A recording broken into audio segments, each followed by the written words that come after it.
All right, y'all, let me tell you what the plan is. This time, we are ranking all the sprited characters of Tengoku Struggle, stray side. Who do we boyfriend, who do we bride, and who do we banish? Hannah joins me as we sort every major character into 8 different categories. And I will tell you what all of our categories are in just a moment.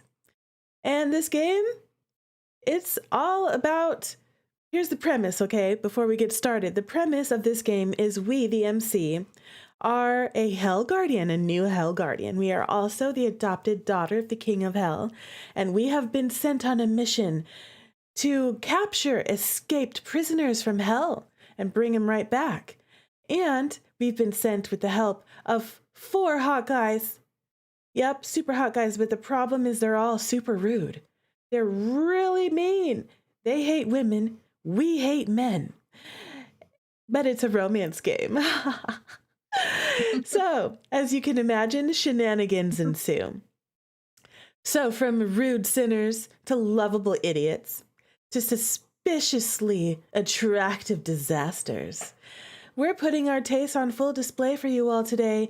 Yep, you will all get to judge our terrible taste in love interests and everything else, because all the sprited characters are going to be on here.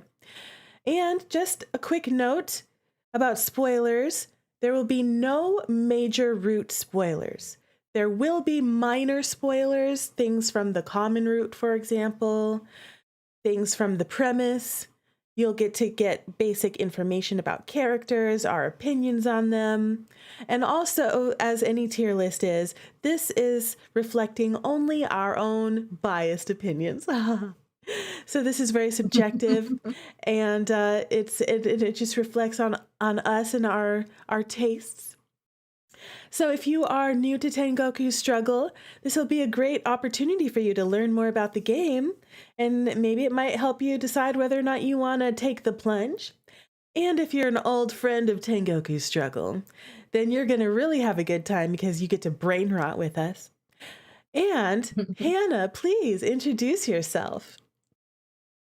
Hi everyone again. So I'm Hannah. You would know me from as Ships Navigator on socials, mostly on Twitter, aka X, Facebook, and I need to delve into Instagram and Blue Sky more. I really need to work on this more. But I would consider myself a panelist. I've been doing panels for the last 3 years at various cons in Texas and California, all on Otome games. I recently did one in Fanime in San Jose, California with a friend of mine, Jasmine.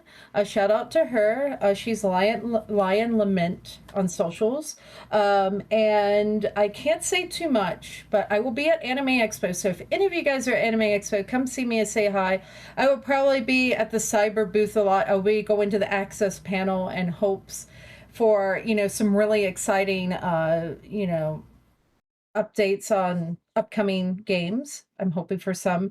But I have a surprise I cannot talk about yet, but I cannot wait to talk about. So keep a lookout on socials. I'll even say something on Discord too. I'm really excited about this. This is a huge opportunity for both Jasmine and I, and just I wish I could talk. I wish I could say something. I'm super excited, but I want to say Tengoku Struggle. If you know me, this is like one of my favorites. I always talk about this. I don't shut up about it. Whenever someone mentions it, I chime in. So I am super excited for this one. This is what I've been waiting for. These are our tiers. Starting from the top, we've got Brain Rot. This is our favorite characters, okay? We can't stop thinking about these people. It may or may not be romantic. It doesn't have to be romantic. It's just we think about them all the time, okay? They live rent-free in our brain. We're brain rotting.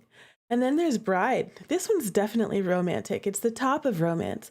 This is the one we could see ourselves marrying, okay, for whatever reasons we decide. And then it's Boyfriend. And Boyfriend is like, you know what? I love him. He's great, but I don't think it's going to work out as husband. Sorry. But Boyfriend is still great. And then there's Bone. That one is like, well, you know what? He's hot. I could do a one-night stand. Maybe a couple of one night stands. Well, then it's not a one night stand anymore, is it? But anyways, what I'm saying is that maybe he's not like committed relationship material. Maybe it's just like a smash and dash. You know what I mean? And then there's Bestie. And this one's like, you know what? I like you. We could be friends. We're not going to be romantic in nature, but we could totally be best friends and go to the mall together. You know, we could get friendship bracelets and I can get the pink one and you can have the blue one. And then whenever we look at our friendship bracelets, we could be like, oh, I remember that day at the mall with my bestie. That's what that means. And then there's, but hear me out. This is the one that goes on the top of the hear me out cake. Everyone says I'm crazy because I like this character so much, but listen, okay? Listen, there's redeemable qualities and I love them for some reason. That's what but hear me out means. And then there's boring. It's like, I barely remember this character. Who is that? What? Why? Or they just didn't really excite me. I don't hate them, but they're just boring. And then finally is Banish. This is a character that, you know what? I don't need to see their face ever again. You know, the world would be a better place without them, and so therefore they are banished.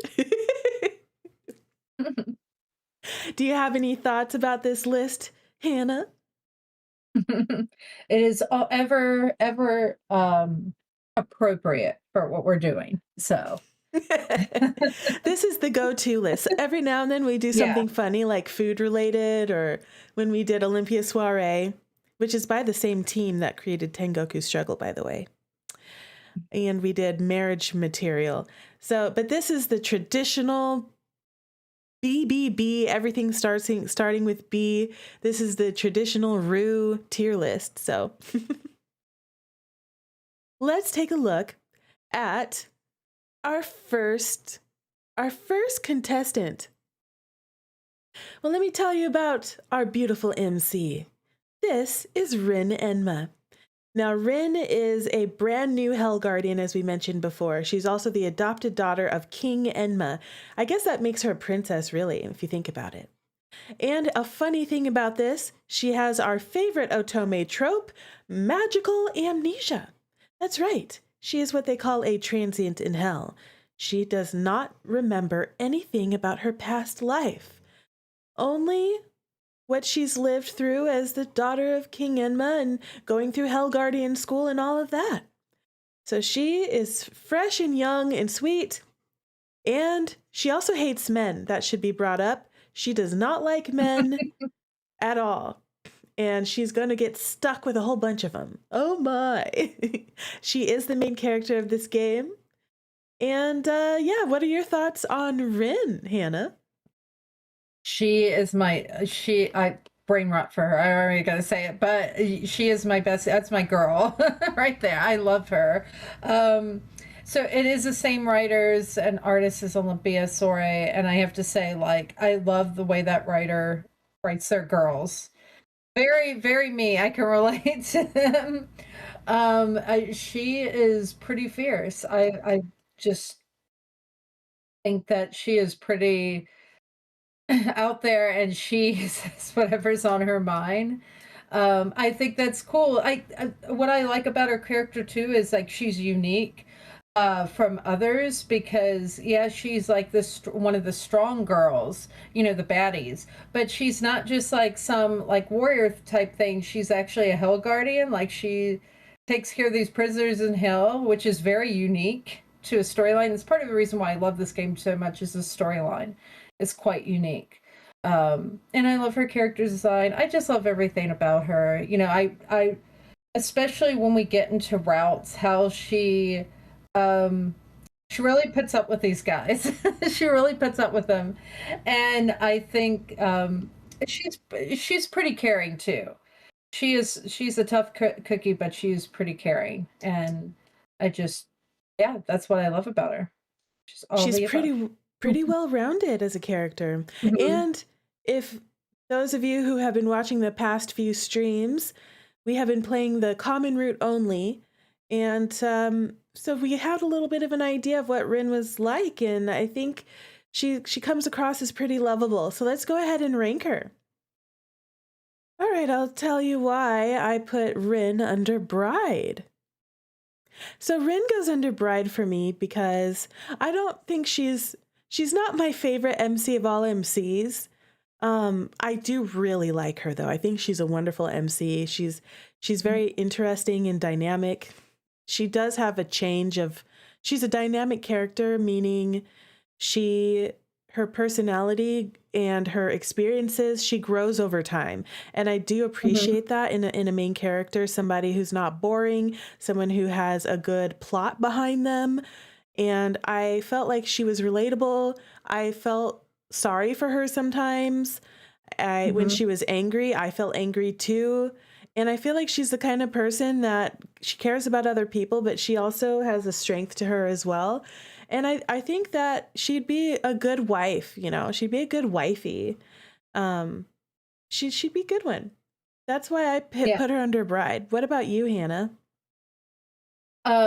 I already said some stuff, but yeah, 100% agree with what you just said. I do love her character growth, and there are times in the route, some of the certain routes, where I'm like, that was a genuine reaction to what was going on around her. I think she's pretty genuine. And honestly, I'd be like, yeah, I kind of react the same way. Or you're handling this way better than what I would be handling this. Uh, but I like her interactions with the guys too, because some are super funny, like super funny how she deals with it. But she's pretty real too. She gets a little spicy too, which I like. And so I think yeah, she's pretty well grounded. And I relate to her in some ways because sometimes it'll be like, yeah, I would say that to that guy too. Real. um, I would be this way too. So yeah, if she is pretty genuine, and she is definitely waifu. She's my waifu brain rot. She's up there for me personally. She's pretty up there in the ranking. This is Goemon Ishikawa. Goemon is poster boy, which means he's extra important. He's gone to hell. Yep, he is a hell prisoner, and he is there because he is a legendary thief. In fact, Goemon is a historic figure. That's right, there was a real Goemon Ishikawa, and I actually Googled his history and learned that he died in his 30s in real life. And he was kind of like a Robin Hood figure where he would steal from the rich and give to the poor. So he was like the people's champion. And the way that he died was pretty gruesome. He was boiled alive in a cauldron. That's what happened to him because of, I guess, stealing from the wrong people to give to the poor. That is the legend of Goemon Ishikawa, and that plays out in his actual premise of his whole character. Like I said, he is the poster boy, so he is a locked root, I believe. And he's the Yes. last root. I think you have to play him last. Mm-hmm. He's also voiced by Taku Yashiro, and so he's got a really rich, delicious voice. He always has his abs out on display, which I highly appreciate. Even in this picture right here. That's Goemon. That's right, Kokoro. He and his son in real life, they were boiled together. That is true. Oh, he failed his. That's right. He failed an assassination attempt of Hideyoshi and therefore was punished by being boiled alive with his son. So sad. Now, in the game, he does not have a son to speak of, but that is the historic figure that he is based off of. How about your thoughts on Goemon, Hannah? We're on a so as my friends would describe, he's definitely Hannah coded. Hannah coded being he is the poster boy. He's um very romantic yearner type. Uh that whole thing. I yeah, very much Hannah coded. I think it's funny how he is dressed like that. It's just like when I first saw him, I was like, what is he even wearing? It's not bad, but I'm just like, how? Who when how? I think it's funny too when he wears his little cloak too. I'm like, that's not still doing anything. It's still good. But I like how he just walks out in public like that, right? But I think his route was one of the best routes. I wanna say it's tied with another route for me. Once you get in his route, you find a lot about him. He is really interesting. The dynamic with him and Rin are really, really good. And I'm assuming I haven't been able to finish watching on your stream, but you got to the very end of it, right? You finished it, right? Yeah, we On your stream. basically got Yeah. to the last few hours of the common route, and then I kind of skipped through a little bit and explained what was going on so that way we would be ready for Okay. today. Okay. Because it's a Okay. long common route. Okay. No, it's very long. Yeah, it's extremely long. So I didn't want to say anything that was like, but there is this little bit at the very end of Common Route that it kind of it gives you a sneak peek of what he's going to be like, what is to come. So I really like that line. But yeah, he is something. Also, I'm a huge Yashiro fan because he plays my best boy in Versh. So he's also in some other things. He's in Cupid Parasite and what have you. So I really like that. Wait, A lot too. who does he voice in Virsh again and Cupid Parasite? I forgot. He's Adolphe and Versh, and he's Raoul. The Raoul and Cupid Parasite. Two very different characters, by the way. Very different voices. Well, Adolphe is very similar to Amon's voice. You can hear it, but Raoul's he uses a very different voice for that one. Very different character too. He's got range because he's almost like you can't really pick him out. That's why I had to ask. Yeah. Very talented. Mm-hmm. Well, that's Goemon. Shall we go ahead and rank him now? Yes. Let's do it. All right. I'm going to put Goemon under boyfriend, and the reason is because I really like Goemon. He's super hot. I like how his abs are always on display. Even when he's wearing a cloak, the abs are always out. I appreciate that. Bless the chest. I think that he's a really sweet, good person, but I can't put him under brain rot because here's the thing. I like poster boys, but they're usually not my favorite, is because a lot of times with poster boys, I don't know how to put it. Sometimes they can come across a little bit vanilla for me, which I love vanilla ice cream. It's probably one of my favorite ice creams now that I mention it. That being said, sometimes other character types are more eccentric or weird or quirky, and that quirkiness is really appealing to me. Or they're sus. I have a type. Okay, I oftentimes say when people ask me, "Hey Rue, what's your favorite type of guys in Otome games?" I got 3, okay, and it's these. It's sad boys number 1. Okay, the sadder they are, the more I love them. Sociopaths number 2. Okay, yanderes all day. And number 3 is tsunderes. Okay, I love the banter. Okay, I love it when I guess I like being called a dumb cat. I guess I like being called Baka. Hi, card captor. Welcome, you stunner. We appreciate you being here. So, because of that, poster boys oftentimes they're heroic. They're really nice. It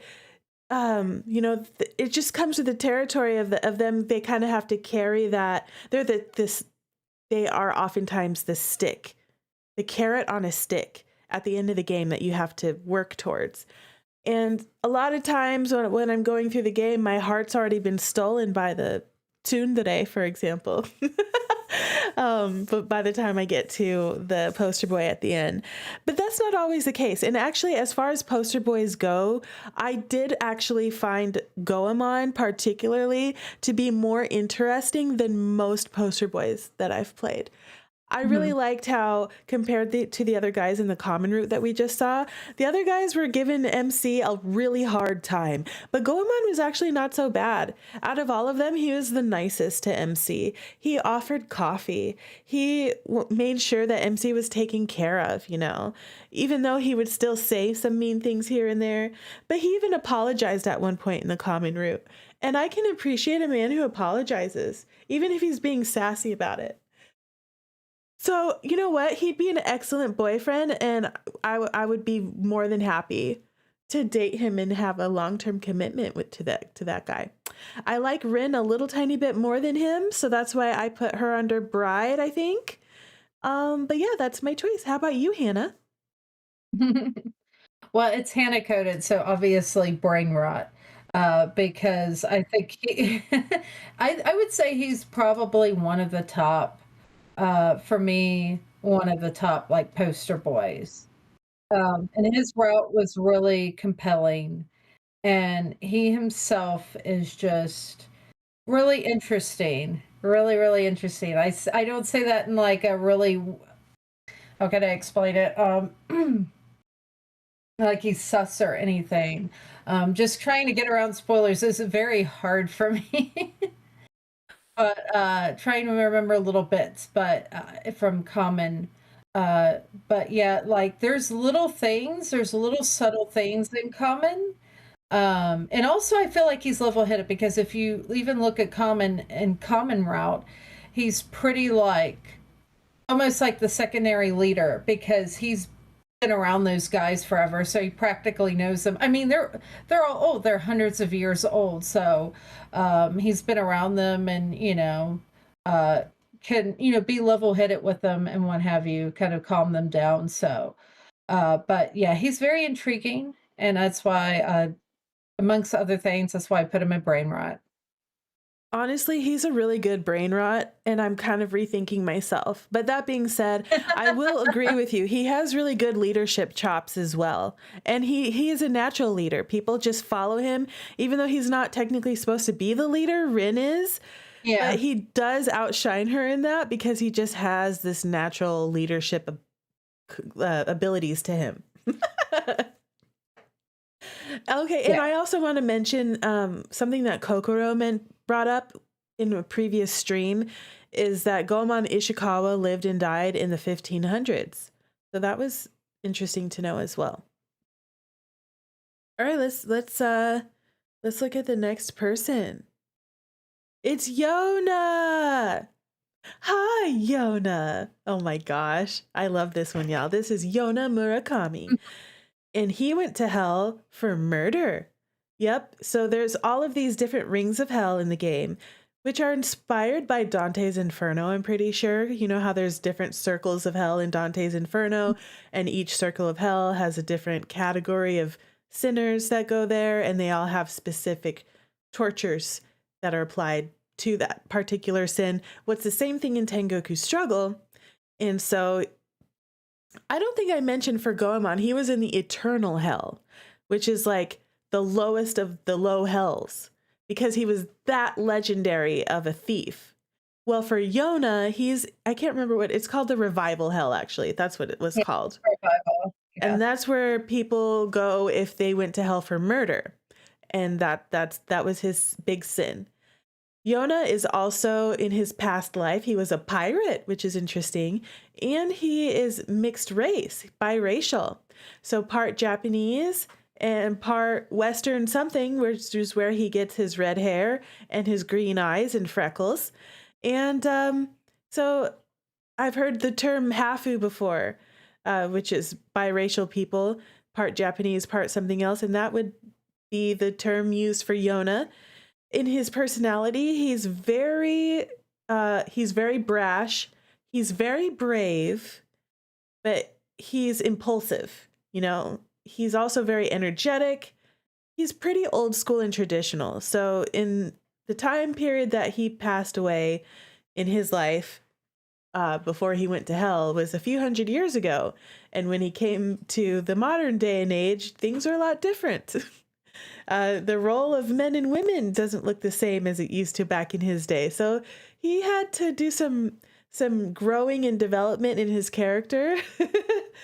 So in the beginning, he's definitely more of a tsundere because of he had to learn how to relate to women, how to function in the modern day and age, but he did.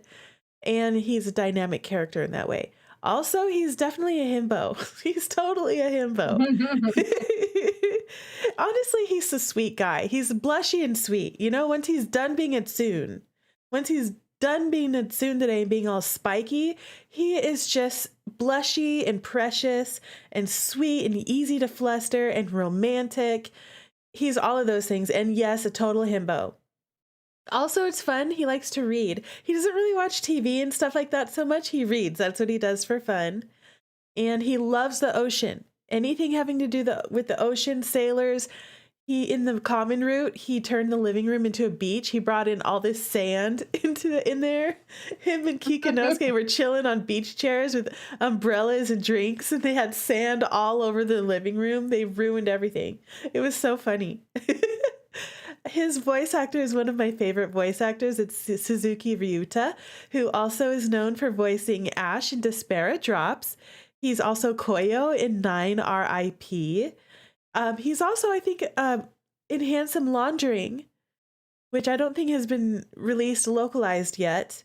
I think No, also Over Requism. That's coming out. That's coming out in August. Yeah, he's in that too. Okay, perfect. And there's a couple others too that characters that I'm not thinking of at the top of my head right now. But he's getting a lot of work in Otome games, and he's doing a great job. Love his voice. He's very talented. What are your thoughts on Yona? So Yona is my man. He's my number one in this. He is definitely in my top, I would say top 5. I actually, when I first started playing this in Common, I was like, I'm not looking forward to his route because as you can see when you play Common, he is like, I think he's the worst. He is super ultra boomer about things. So I also want to say, thinking about this game, this is something my friend and I brought up at our panel, is that, these guys are 300 plus years old. They're extremely old. And they have, this old way of thinking, living, and here they are in this modern world, and they're like, what is this, but he is great and always because he softens up and he becomes great. He is a great soon, but he is super like he will do anything for his queen in the end. It's great to watch his progression and see how things unfold. I think him and Rin are great together. Like it's hard to choose who's better for her of these guys, but he's up there for me. And I love his Seiyu already because he's Trey. He's my favorite character in Twisted Wonderland. He's Trey. And he's getting more roles in Otome, and I hope he keeps getting because I love to hear him. I will play anything he's in. Okay, that's it. And I will say, I personally like it. I know the fashion police saying I personally like what he wears. It's got this, I don't know, it's kind of like his dirty, hot kind of look to him. I like it. But I want to say, so my first AX, I was like, I'm going to cosplay him. So I cosplayed that. I didn't wear the shoes. I wore comfortable shoes. But I was stupid enough to wear that, what he's wearing, and the wig for 14 hours. I should have never done that because and in July in LA, that was terrible. But I haven't busted out his cosplay in a while. I can't wear that in the summer. It'd be weird. But he is just so genuine. He is pretty honest with them, and he does have a little surprise with the whole book thing. He's a huge book nerd. I didn't expect that. That was super funny side to him. He has these other little surprising sides that you'll see, but he is just. I mean, look at him too. Look at him. I like. He's so hot. Yeah, I like. Out of all the guys, I think he's got the best abs. His body, it's tea. I'm surprised he's not dressing like, come on. I'm surprised he's not dressing like him. I know, right? He does have the most time probably in his swim trunks compared to the others. There's that. Screen time in swim trunks. Also, when they're in the surface world, they all have a job at the fair or whatever that place is, the amusement park. And his uniform it's chef's kiss. It's so, oh man. If you It's haven't played, this is your time now to get to playing. yeah. Get to playing and look at his outfit and you'll know what I'm talking about, okay, y'all? Like, stop. Okay. I love the fact that you brought up how he's this dynamic character because he does start off really spiky and really rude and, old school, and he has to learn how to behave himself in the modern day and age. But he does learn and he ends up just being, he shows how much of a good person he is. And I appreciate that in him. I also love Yona. Well, we've gushed about him quite a bit. Why don't we go ahead and actually rank this man? So I'm boring and basic. I'm putting another one. Everyone goes into brain rot for you. Well, a lot of characters in this game do. A lot of characters in this game do. Like I said. They're so lovable. We can't help it. Let me tell you why I put this man into brain rot, okay? I mean, for me, it's the fact that his character is really lovable. Now, I did roast him a little bit earlier. I sent him to fashion jail. I was looking at all of their sprites, of the four main guys, and the reason I put him into fashion jail is because, like, he was wearing goggles. He had these crazy sandals on. He had a rope on. He had this metal thing on his arm. His shirt was the most wrinkled. His jumpsuit was open and kind of falling off. He was more wrinkled than everybody else. He has two belts on, okay? Two belts. Why does he need two belts? There's all these charms hanging off of his belts. Listen, okay, he's hot, all right? And I get it. He's a sailor, okay? He was a pirate. I get it. But it was kind of a lot. So I stand by the fashion jail. Even though overall he's extremely hot and sexy, okay? Yes.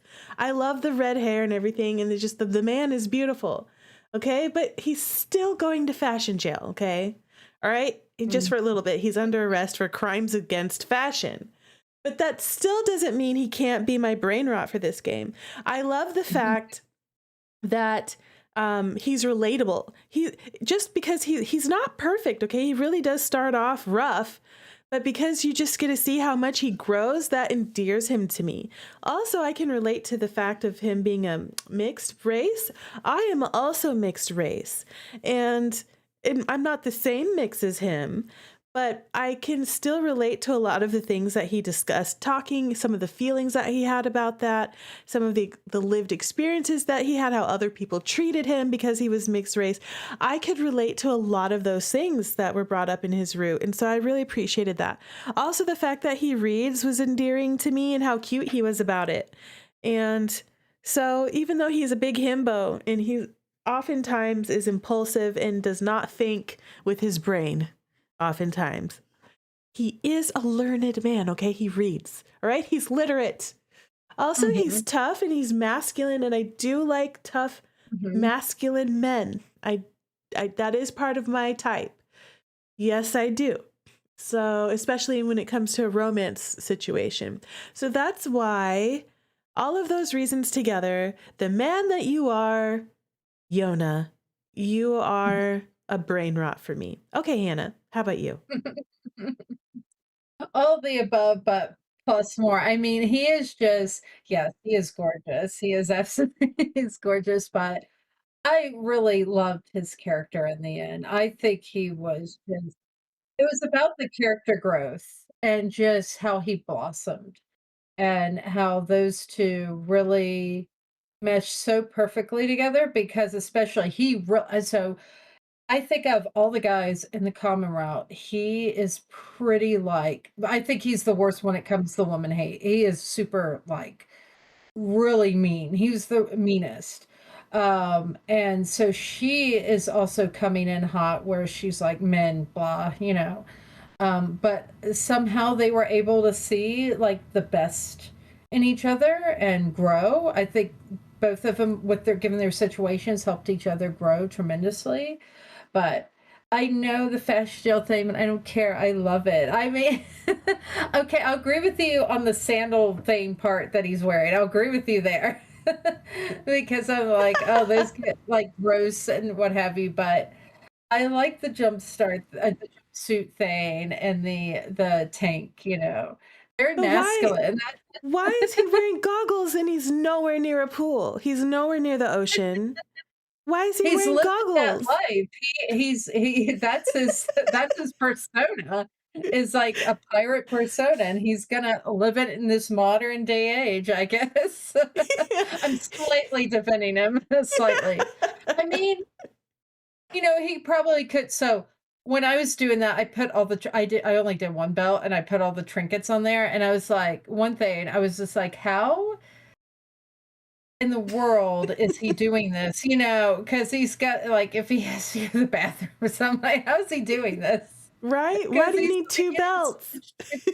I did. I had the goggles and everything. I put like I went to Michael's and got all sorts of like trinkets that were pirate or naval theme, beach theme Oh, stuff. bless you. Bless you. I'm gonna bring that out, but I need to do it when the weather. So I'm in South Texas, guys. Like, this is like, I can't be wearing that in the summer in South Texas. But this year I've got to. If somehow I go to Anime Frontier, which is in December, I will bust it out again. But the other funny thing was when I was wearing that cosplay too, people thought I was from Fire Force, and I was like, no, no, what? I don't even But know what that is. What's Fire Force? it's an anime. It's an anime. But Oh. like, yeah. So keep going on about the cosplay, but I really just love him. Yeah, he's angry, but he's a cute angry. Okay, you can get he's very cute angry, and I just think he's so lovable. And um, oh god, if you get, like I said, you guys have to play it, and then we have to chat about it together. How great he is. Because I recently, no, I haven't replayed his route. There was a couple guys I had to replay their routes for. Actually, no, I replayed parts of his route that were important, but there's certain moments that I absolutely love. And I agree with you, the whole thing on their job. You have to get to the scene where they're on job and his outfit. You have to get to that scene and watch that. Oh my God. Okay, I have to say one thing about this game, y'all. Out of all of the Otome games that are on the Nintendo Switch, this is one of the steamiest, spiciest ones. And not only is this one of the spiciest Otome games on the Nintendo Switch, Yona's route to me, Yona has the best steamy scene. They all the love interests have good steamy scenes in this. I think Yona's is the best hands down. Yeah, I agree with that one. All right, let's rank the next person. Let's talk about the next boy. Sharaku. I love him too so much.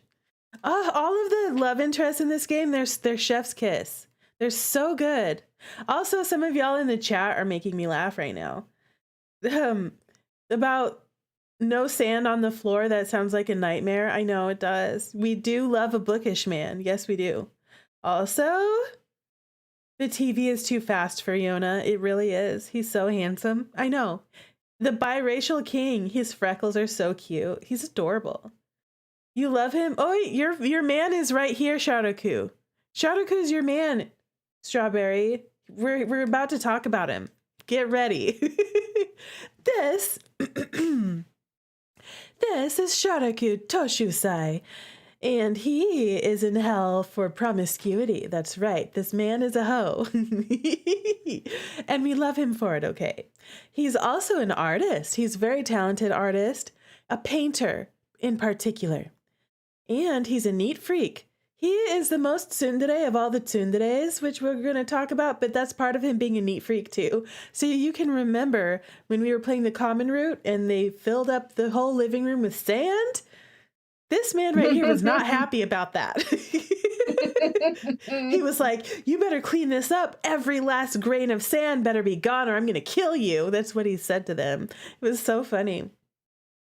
He's also a hustler, you know? He will find a way to make money. He will. He will. I guess he's got a thing with gambling. That's why he's licking a dice right there. What are you doing, sir? Sir, how dare you look at us like that? Stop. Sharaku. He's also very rude. He is a classic tsundere as they go, where he's very spiky.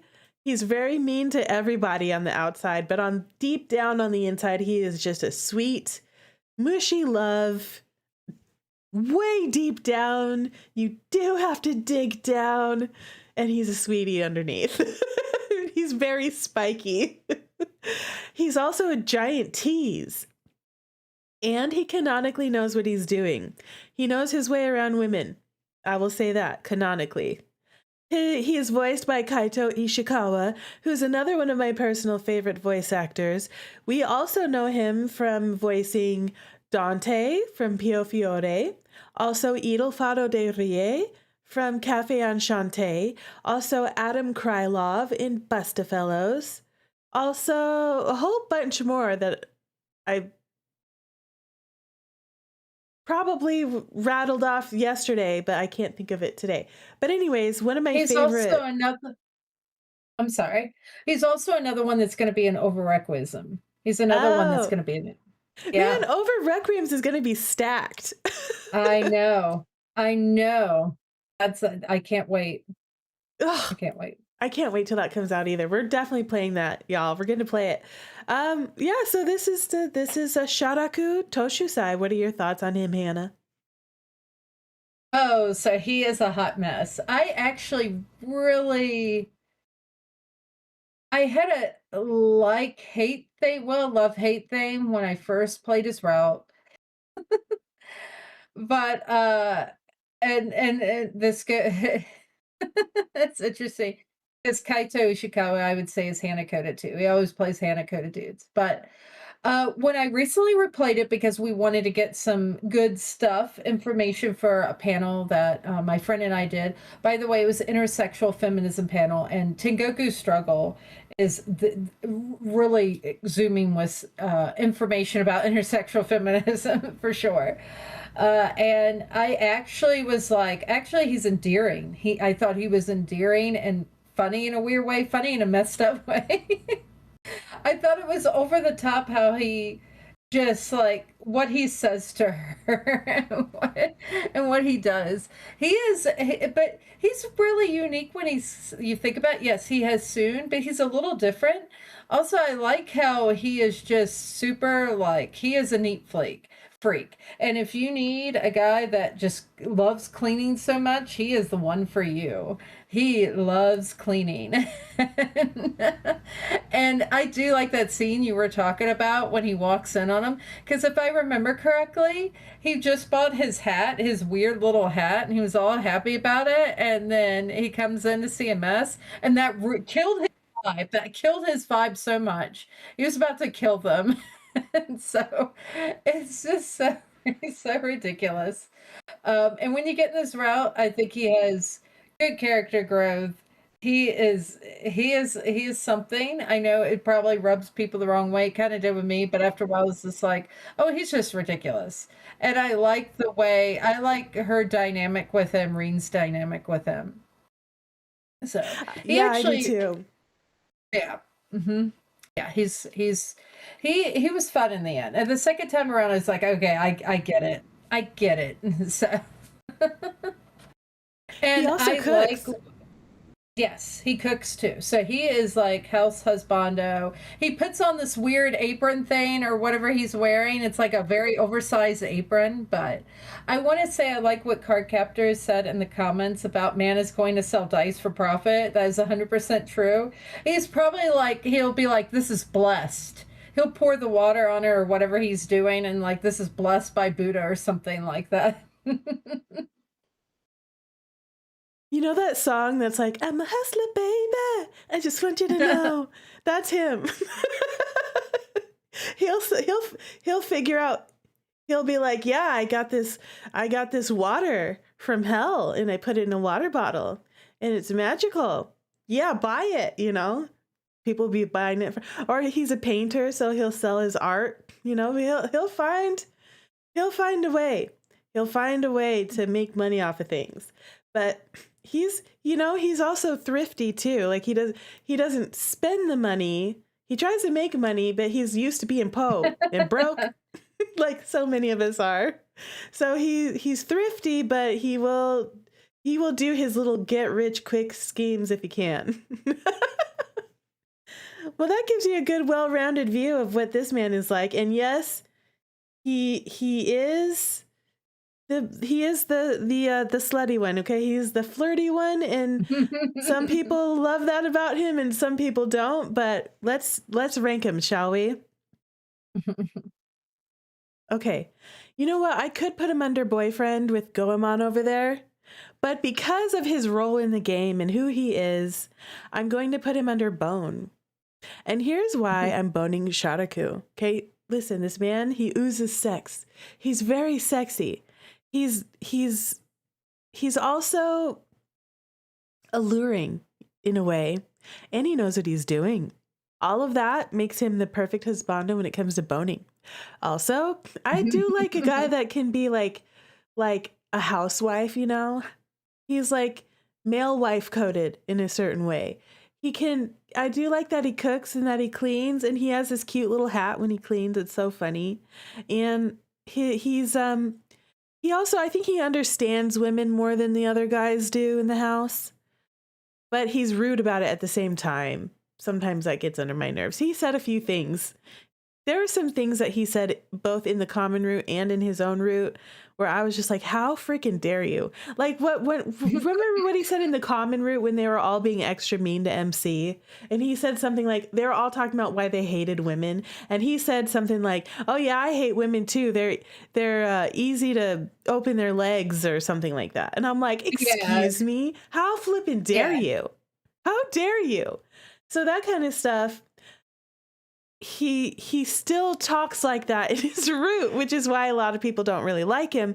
But overall, he is actually one of my favorite characters overall. And he also is a dynamic character where I'd say he doesn't change as much as like Yona does. Yona changed a lot in his route.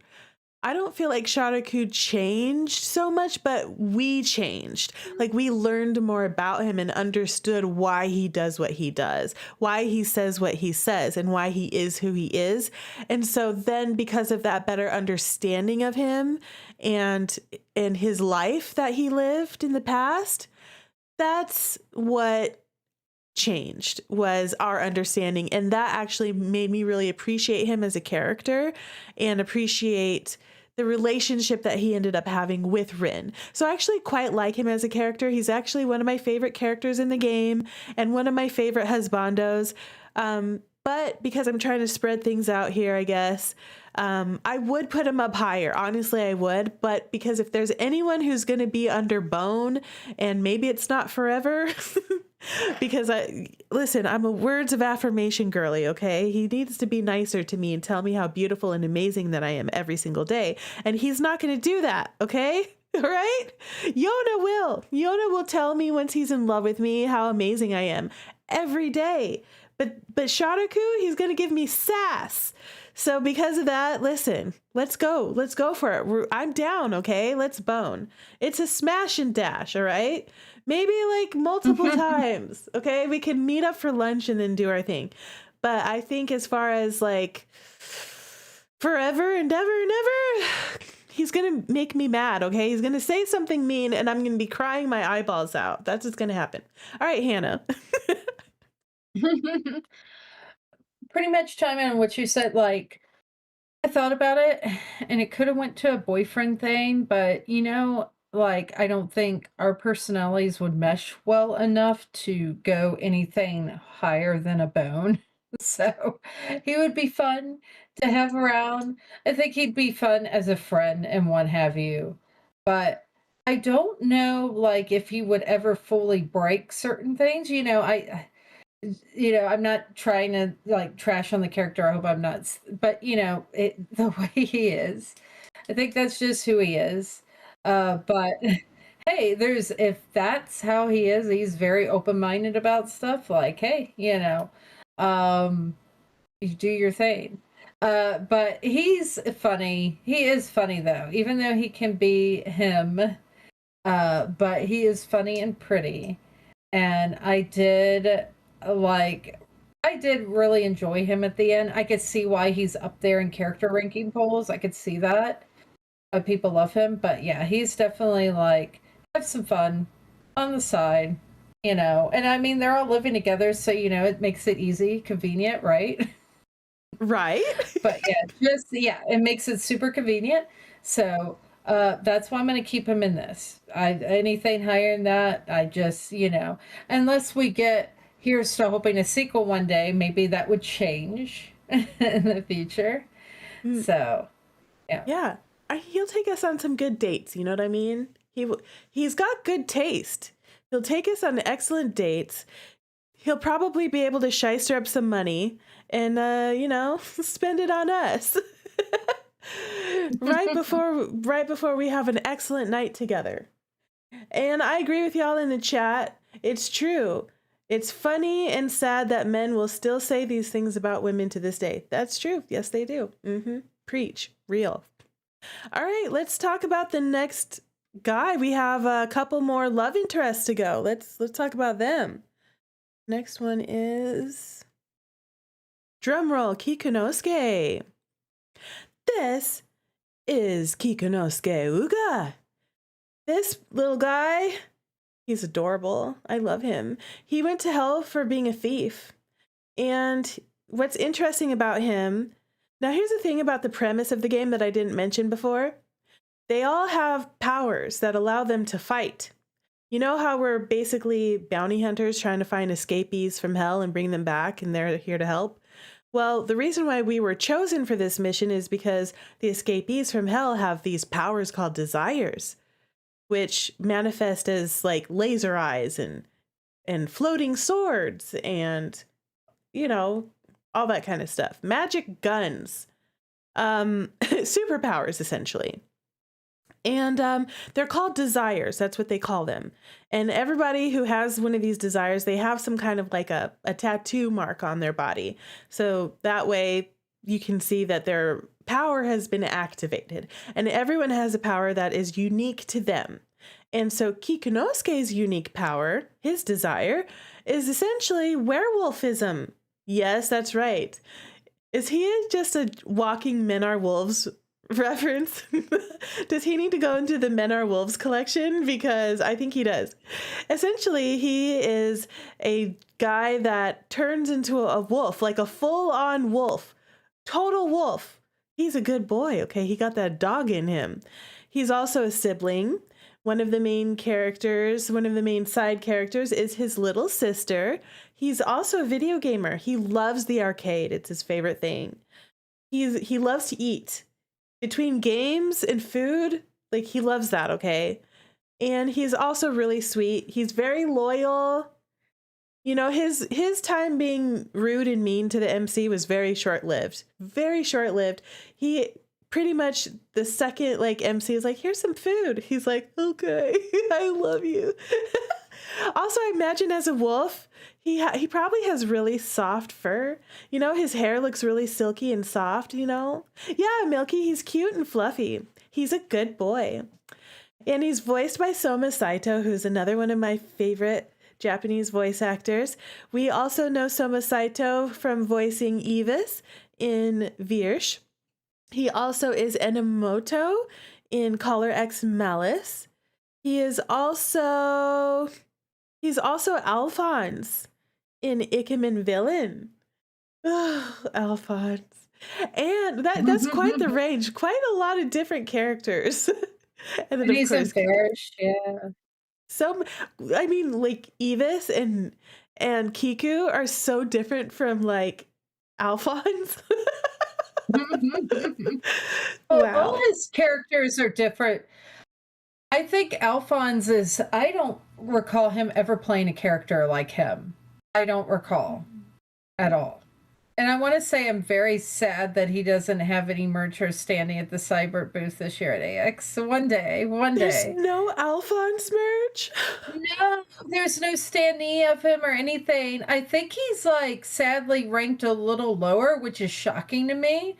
Guys, if you haven't played Ikemen Villains yet, you really need to, and you need to play as well. I don't understand how he's ranked so kind of mid to low. I don't get it. I don't get it. I love To him. me, he's great. He He's is like so my favorite. He's my favorite. he is like the best guilty pleasure ever. Yes, he's definitely guilty pleasure. He's the best of all He the hoe male love interests in the world. It goes to Alphonse. he makes Sharaku look like, a feminist comparison. I'm not Oh joking. my god. He It makes really he is Sharaku. amplified. He really is amplified Sharaku. He's just Sharaku is like amped up. rated PG compared to him. Yes, 100%. 100%. It's like Alphonse's triple X and then some. Sorry, Kiku. We you're adorable. Okay, we just got your voice actor. Okay, Sidetracked. I know. range. But Kiku is sweet. Yes, he drinks milk. Yes, he is. A lot of the people in the chat say he's their favorite. A favorite in the chat. Wow. Okay, tell us your thoughts on Kikunosuke, Hannah. I think he's adorable. So he was another character he was my first route in this game. And going into it was like, I don't know. And then it turned out to be, I was like, oh, he's adorable. And they had a lot of cute moments. And there was some other moments that he had. So it's like, who doesn't love a little woofy boy, right? Woofy boy, gamer boy. I like his look too. I really like his look. It's super. It has he does have that gamer look to him. And it's funny, of all the guys, he acts the most modern to me. He acts the most modern because the other guys still have those very old man, like have a young body, but they're and so he's got a really it's cute. I have nothing negative to say about him for sure. Not my favorite, but I liked him and I enjoyed his route. I thought it was pretty good. So Yeah. Also, one thing is we did mention that all of these guys have steamy scenes. And so does he. He's the youngest of the love interest, but he still has a steamy scene. He actually surprised me a little bit because he did too. He can be manly when it counts, I guess. It's got a hidden side to him, right? Okay. I put Kikunosuke under bestie. And the reason why I did is, number one, you know what they say, a dog is a man's best friend or a woman's best friend. And he's got that dog in him. And so therefore, he would definitely be best friend material. Also, like I said before, I like manly men. I like more mature men. And that, as far as romance goes, I could still be a favorite character. They don't, you could be any kind of character and be one of my favorites. But as far as do I want to marry you? Do I want to bone you? You need to be a little bit more mature for me, So because he is the youngest love interest and his maturity level is more like that, I would have a lot better time with him as being best friends. I would feed him all the ice cream. We'd go and play fetch together. I would play video games with him. We both love video games. I'd play games with him. I would be like, hey, when you turning back into a dog, can we you want to go on a hike in dog form? Can you go back to being a wolf? Are you going to take him on walkies? Is that what you're saying? I'm going to take him on walkies. I'm going to feed him treats. I'm going to, all the things. We're going to play fetch. We're going to go out to we'll get a sniff spot. We'll rent out a sniff spot and then he can run around as a wolf with just us, no other dogs and stuff around, to freak out over a big old wolf hanging out at the dog park. We're gonna sneak him into Disney. You know, we could card because he could go into Disney World in human form, and then once we're there, he could turn into a human or a wolf, and then I could have a whole ass wolf in Disney World. You know what? Out of all of the characters, if someone said, Rue, you need to pick one character in Tengoku Struggle to go to Disney World with, there's only one answer to that question. It's Kiku. He's the only one I want to go to Disney World with. The only one.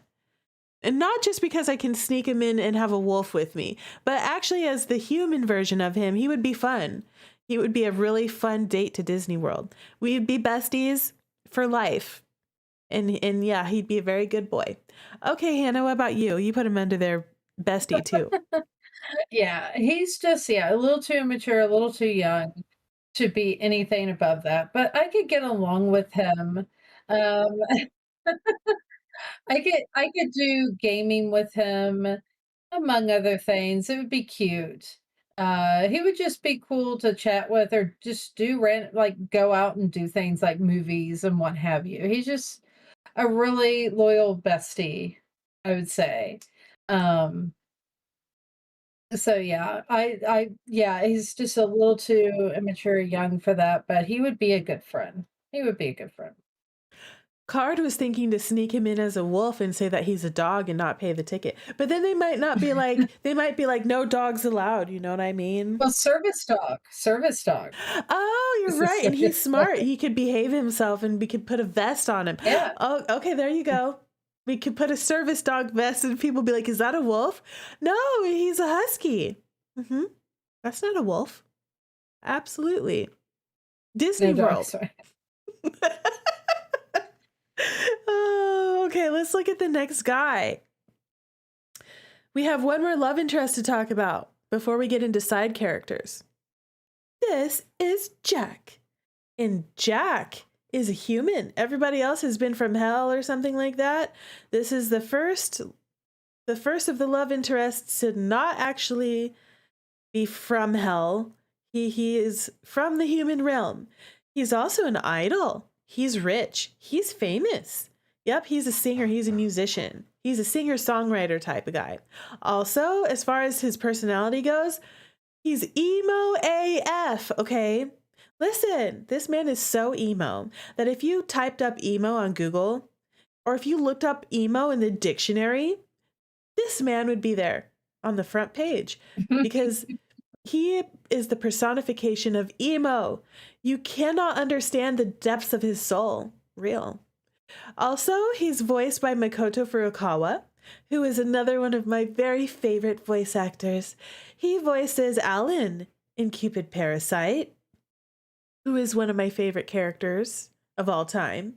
He also voices Cryus Castle Rock, right? In Even If Tempest. Mm-hmm. And a couple others. He's in Steam Prison. He's going to be in Over Requiem too. He's going to be in that as well. So there's a lot of everyone in Over Requiems. Wow. I know. Stacked. Yeah, so Jack is he's really handsome. He's popular. People love him. And remember when we were talking about the app where there's the premise of this game in the common root, they talk about how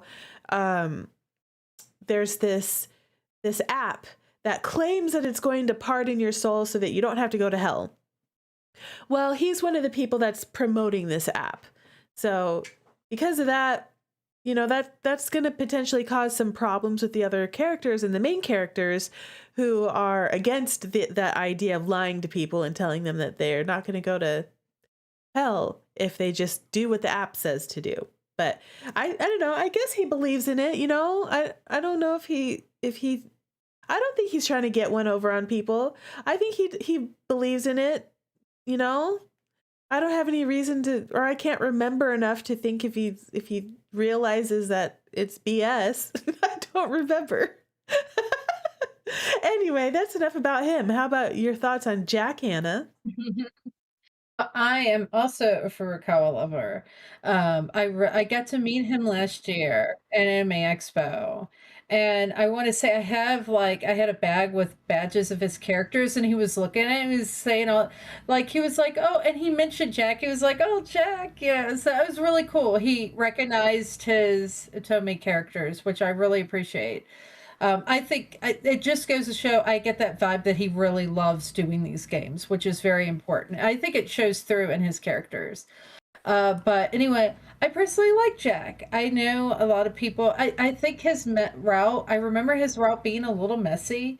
It was like writing wise, it was almost there, and I kind of liked the plot, but I guess I felt like there was some things missing.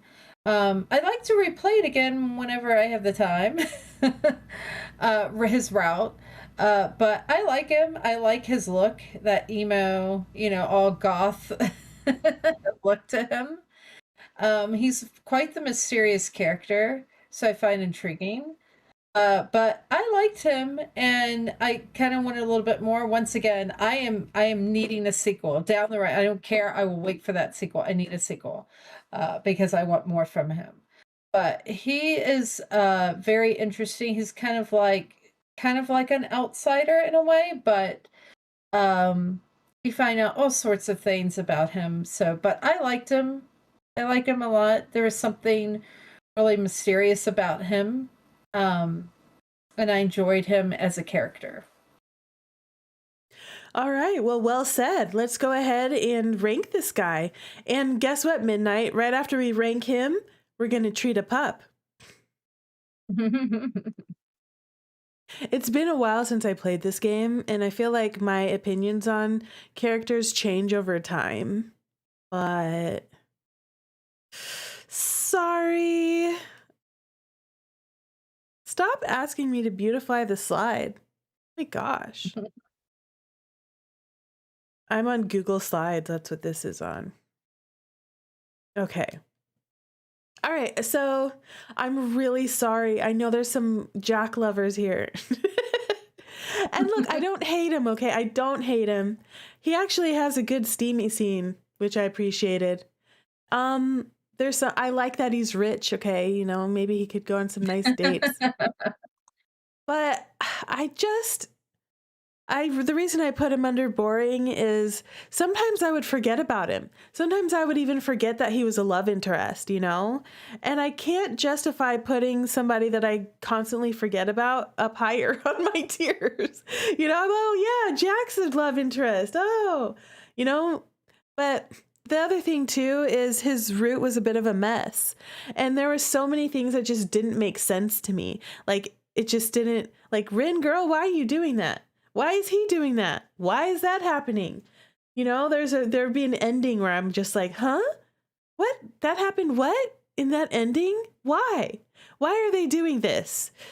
Why is this happening right now? And it was kind of slightly frustrating at times just because I just couldn't see it in some cases. I just could not wrap my brain and fathom why Rin and Jack were behaving in the way that they were behaving. And because of that, I could not understand the depths of his soul, as they say, if you're emo. And then I just low-key, Strawberry and I would accidentally forget that he was a love interest instead of a side character. Sorry, Jack. But I did like his route generally. And when I think back on it, if I replayed it, I'd probably like it better. If I replayed it, I probably would. And I did like how his interactions with some of the other characters were. He was a good plot device as well. So there's good things about him. I don't hate him, okay? I just can't push him out of boring right now. How about you?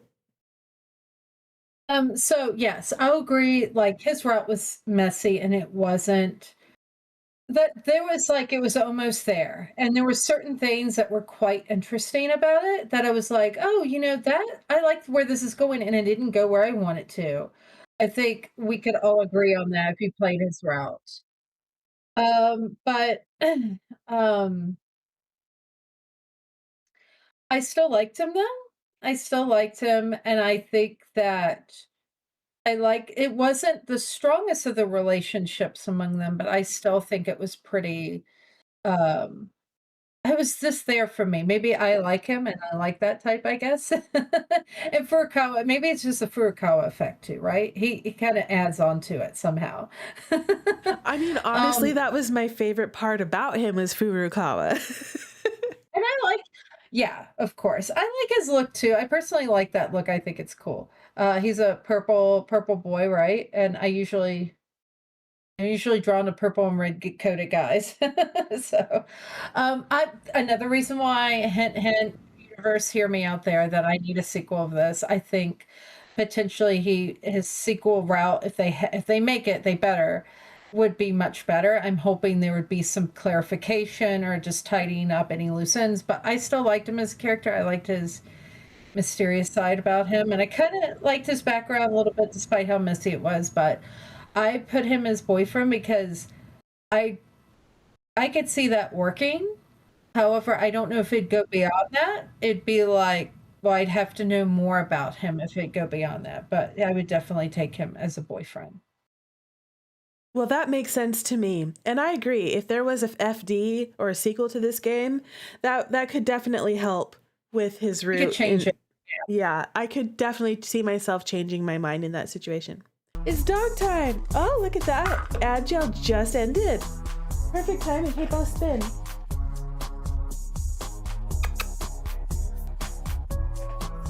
Hey, Penny. Penny, come over here.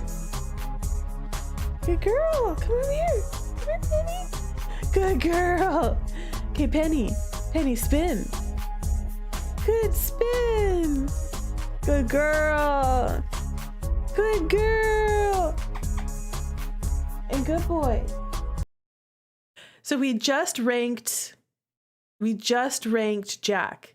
Now it's time to get into side characters. And the first one is Tamao. Tamao. This is Tamao. He is a Hell Guardian and he's a cat. A very large cat with a horn. He is also always with Rin, the MC. He's ride or die bestie. So I would say he's more than a pet. He's more of MC's support system. He's like family to MC. He's not just a pet. And he's very loyal to Rin. He's also very distrusting when it comes to the men characters, the love interests. He doesn't trust them. He is a Hell Guardian and he will bite. He's very proud of his ability to bite, in fact. He talks a lot about, biting men where it hurts. He's like, I'll chomp it off. Oh, Lord. His voice actor is Gen Satao. So Gen Satao did a great job doing the voice acting for this guy and constantly, like, all of the meowing. That man, he just, like, the way that he did the little meow, meow, meow, meow, meow. It's so funny. I love it so much. Gen Satao, he also voices Ellis in Ikemen Villains, which is a hot voice in Ikemen Villain. Phew, hot. And then he's also in Jack Jean as Soshiro. Soshiro, who's the childhood best friend, the childhood friend trope. Soshiro. And I love Tamao. If there's any one character in Tengoku Struggle that I want a plushie made out of, it would be Tamao. I want a Tamao plushie. And if I can't find one, I'm going to cry. How much is it? One, and can I afford it? You own it? Oh, yes, I own it. I should take a picture of it when I can and send it in the Discord. It wasn't too bad at the time. I want to say it was 40, but this is like I got this before the tariffs hit and all that. And I don't know, like because it's the same company that also made one of Daifuku, but he is stupid expensive. He's like way over $100. Daifuku or Tamao? Daifuku. Tamao's only like the last time I bought it was like 40, which isn't too bad. But Yeah, Daifuku, the last time I looked, it was way over 100, like 100 and 120. And that's before like shipping and the tariffs and all that. Ooh, I can't Yeah, afford oof. that one, but maybe I could afford Yeah. Tamao. Okay, Yeah, send me keep the a link. lookout on like also well, it's on I'll look for it. I'll look for it. It would be on like, any of the proxy sites, but I'll keep an eye out for it. But I'll show you a picture of what it looks like. It's not huge or anything, but it's super cute. Super cute. Okay, I want to okay, I bring him love over. that. Oh, yeah, yeah, it's super adorable. Well, I tell me really want about your Daifuku one thoughts. of these days. Oh, I want Oh Daifuku yeah, too. But tell yeah. us about your thoughts He on this cute kitty Oh, he's cat. so I love the fact that she has a literal Hellcat as her bestie. He's a talking cat, and he has quite the personality. And yeah, it's funny. He is a boy cat that hates other dudes. It's great. But he's pretty funny, and I think he is, who wouldn't want a cat that could talk to you, right? I love cats to begin with, but the fact that it's like one that could talk to me, right? Um, he is ride or die. He's great. He's a bestie. I love him. Super lovable. Okay, let's go ahead and rank him. All right, I'm putting him under bestie. Right there with Mhm. adorable Kikunosuke. All the animals, okay? The animals. Okay, Kiku's not just an animal, but hear me out, okay? Uh, I'm putting him under bestie because he's already the best friend. He's already bestie. He's loyal. He's adorable. He's ride or die. He's fun. He's a cat. I'm probably allergic to him, but I don't care, okay? I love him anyways. Sadly, I am allergic to cats, but I would break out into hives for this cat, okay? And I Oh, love the fact that he could talk and he's fun. And he's just the perfect animal bestie. There's no animal bestie out there that just really outranks him, I can't think of any that I like better than him. I can think of some that I like just as much, but not better. I love him. Bestie. How about you? oh yeah, he is a bestie through and through. Like want him to be by my side forever. He's a cat, so it's not going to go anywhere else but bestie. Like, not going to go higher, definitely lower. But yeah, like we were saying, he's great. I'm sorry that you're allergic to cats. That's terrible. But yes, if you have allergies, it's totally worth it to have around as your Mm-hmm. bestie. Mm-hmm.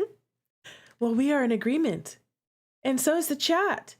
Favorite number one bestie. I love that for you. I totally love that for you. Let's talk about the next character, which is Sensei No No. This is Takamura. Oh, no, no. Is it because, oh, no, no, you can't date him? Much to my chagrin. He is known as Hell's corporate slave. That's right, he is the second-hand man to King Enma himself. And the funny story about him we learned in the common route is that he used to be when he was a human, King Enma somehow roped him in to work for him at nighttime. He would work in his day job in the human realm, and then at night he would work for Hell. And then after he died, he thought he was finally going to rest and finally going to retire and stop working for eternity. But nope, he ended up working every single night and every single day in Hell for King Enma for the rest of his existence. So that's why they call him Hell's corporate slave. This man is overworked to the max. Okay, he has to cover for King Enma for all kinds of crazy stuff. He even cooks for King Enma sometimes. And that's not his job description. He is a mentor figure for the MC and other characters as well. And he's always in management positions. So he's always ranked high. He's somehow he's like the boss of everything. So when they're on Earth in the human realm, there's a cafe. Guess who manages the cafe? And then there's also a amusement park. Guess who manages the amusement park or who's in charge of it? right? He's in charge of everything. He's very responsible. He's also mischievous. He's a little sneaky. He's a good person, but he has a side to him, he'd be getting in some trouble. But also he's in charge, so he could get away with it, I guess. And he's a polymath, which means he's basically good at everything. Truly, really, truly, he's good at everything. He's very talented. He's also voiced by Kenji Nojima. And Kenji Nojima, I can't remember what else I know him from. I don't know if I've played any of his games. Oh my god, I'm blanking out. Oh my god, I'm blanking out. What else he's in? Oh my god. I'm sure he's in something. Terrible Barricade. He was the blonde. I cannot think of the blonde's name in that one. Oh my god. Oh, he's in Very Berry. Shion. I believe that's his name. Okay, perfect. I haven't played that one yet, but I have it. It's in my backlog, and I think Milky started it. It's a good one. That one's on my list. I need to play that one soon. Maybe after Hakuoki. I'm still playing Hakuoki. Oh god.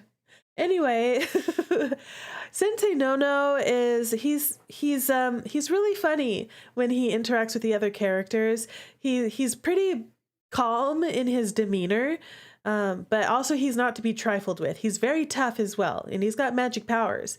So if he has to come in there, if everybody screwed everything up because they're all trifling, okay, everybody screws stuff up, they're all idiots, then he comes in and fixes everybody's messes. And he's also the one who made sure that we were housed in a really nice swanky home. He made sure that everybody gets fed. He's making sure everybody's getting paid. He's the one that brought the onsen in the common chapter. He brought the onsen and he trained everyone on how to use it. If anybody he's training everyone, he's mentoring everyone, he's managing staff, this man, he never rests. He never, ever rests. But he's not to be trifled with, okay? He might be stressed out. Real. I'd be exhausted. But he never lets it show. And I think he actually enjoys being a workaholic, to be honest. I think he likes it, What are your thoughts on Sensei Nono? Oh, I liked him. I think he's really I would say a tier 1 side character. He's one of those ones that's like, oh, I wish he had a route.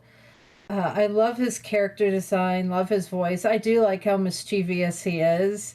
And there's something about him that's like, there's a side to him you can't quite figure out, but it's alluring.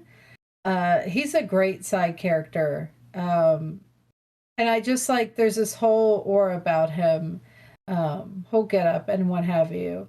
I actually met his seiyuu last year, and I got him to sign my copy of Tengoku, so I'm very happy that I have an autograph on my copy of Tengoku Struggle.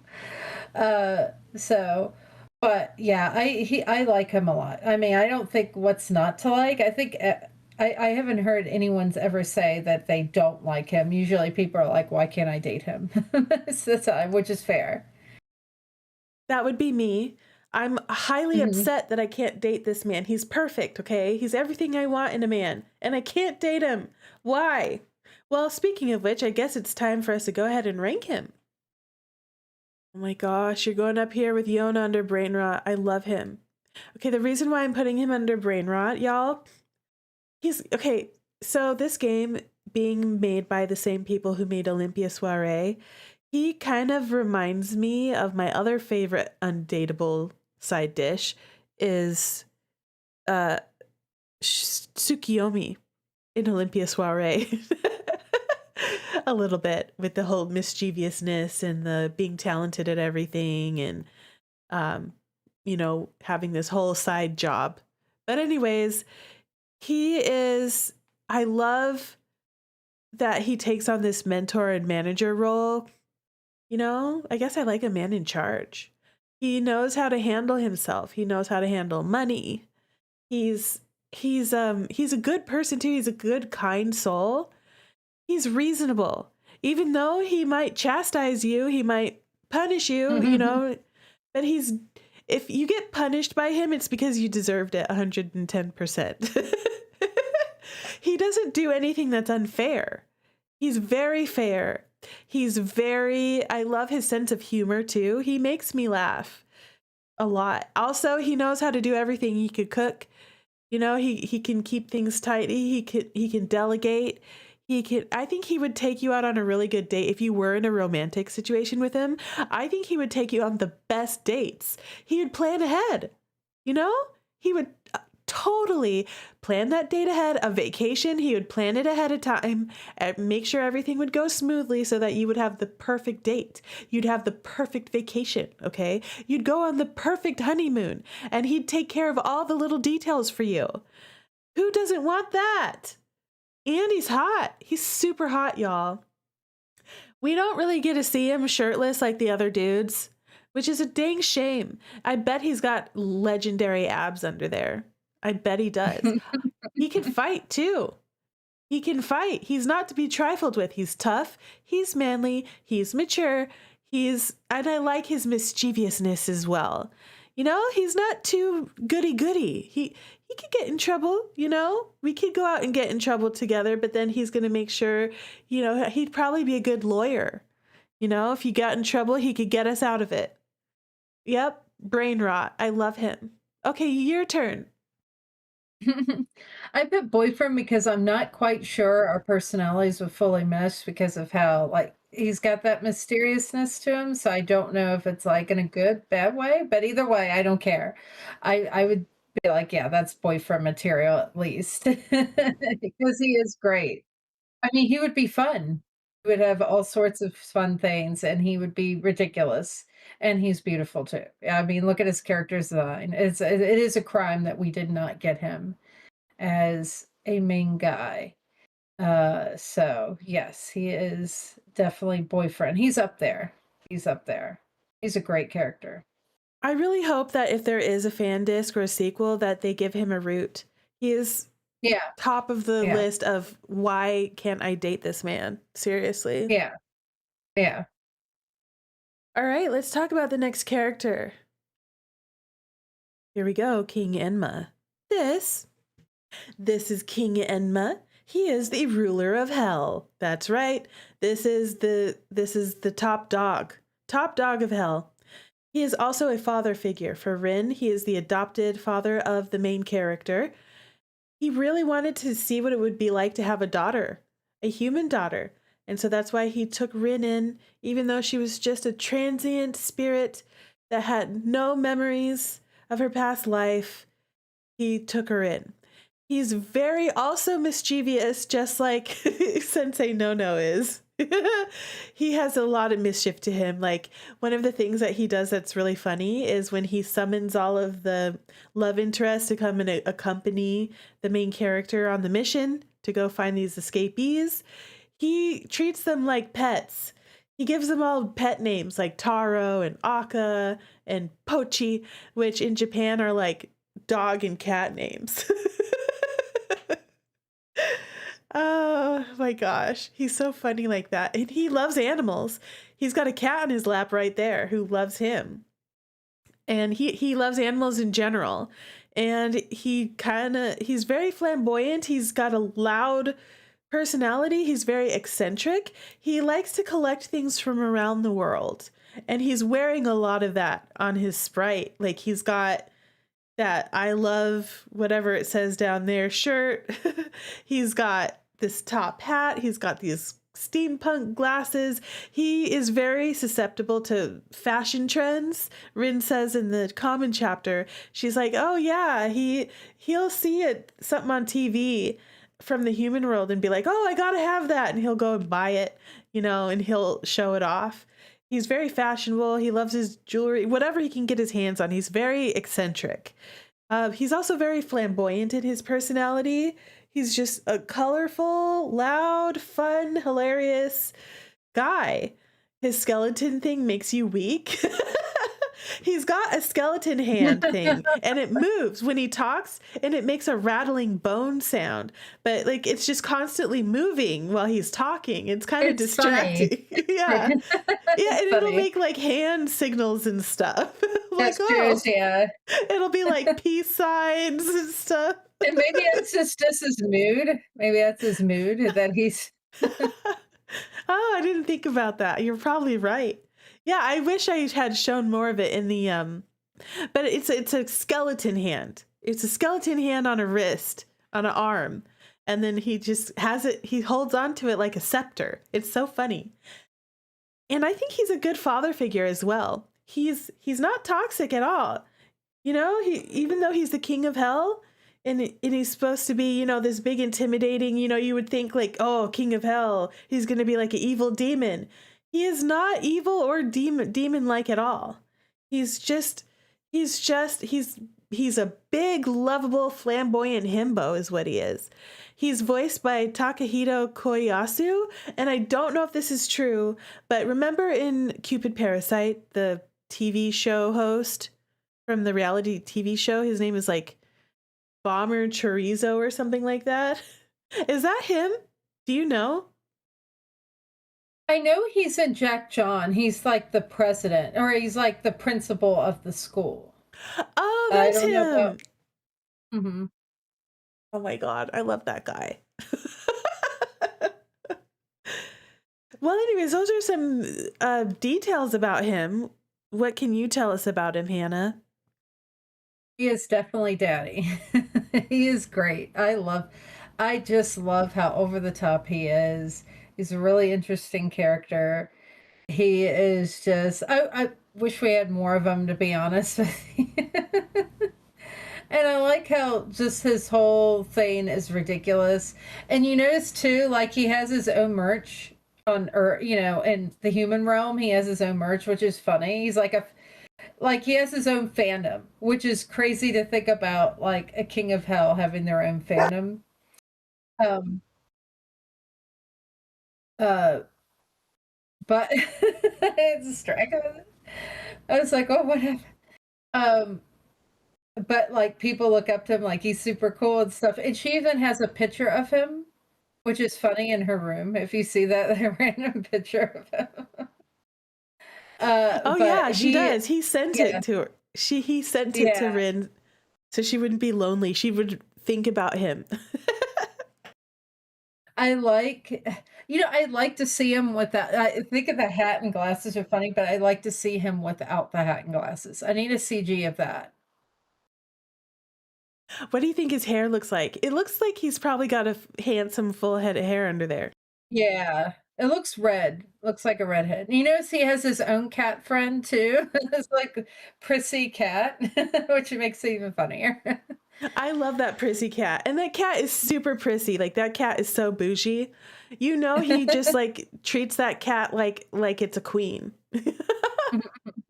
Absolute royalty. And he's buff. He's super ripped.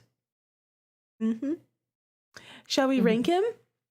Yes. Alrighty. Where are we? Oh my gosh. I think I have to brain rot. It's either brain rot or bride for me. The reason why I put him either under brain rot or bride is because when I look at him, actually, I like him as much as I like these other guys. So yeah, we'll brain rot. I love that he's got this great sense of humor. He's so funny. He's hilarious. He's endearing. He's heartwarming. And even though they give him crap, they were talking about in the common route, oh, he treats Rin like she's a pet and all this kind of stuff. No, he doesn't. I think he legitimately treats Rin like his daughter. And I think because like he cares about people. One of the quotes from the common route also, someone else said, I can't remember who said it. Maybe it was Sensei Nono, but they said that he legitimately loves the people of hell. Even though that his job is to ensure that hell is running smoothly, which includes torture, you know? But it's true that even though he is the guy in charge in a place that tortures souls for eternity, he also put into place a system where, you know, people could be like kind of pardoned down there, you know, like if you're a good model citizen, you could go to the human realm and work a job up there and stuff like that. He's the one that put all that kind of stuff in place. So I agree. I think he really does love all the souls there. And I think he really does truly love Rin. I think he's a great father figure. And I think he really, truly has her best interest at heart. So he's not all talk. And I think it's great that he has a fandom.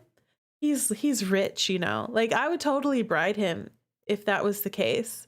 I'm not his daughter, okay? I'm rude Jitterrue, okay? I could bride him. He's super hot. I love a big, hot, muscular. Also, I like that he's got some melanin. We don't see a whole lot of that in Japanese Otome games. We don't see a lot of melanin. And so when we do see melanin in characters that I like and can appreciate, I really, I do like that. I love to see it. And I just love his personality and everything about him. There's really nothing I don't like about him.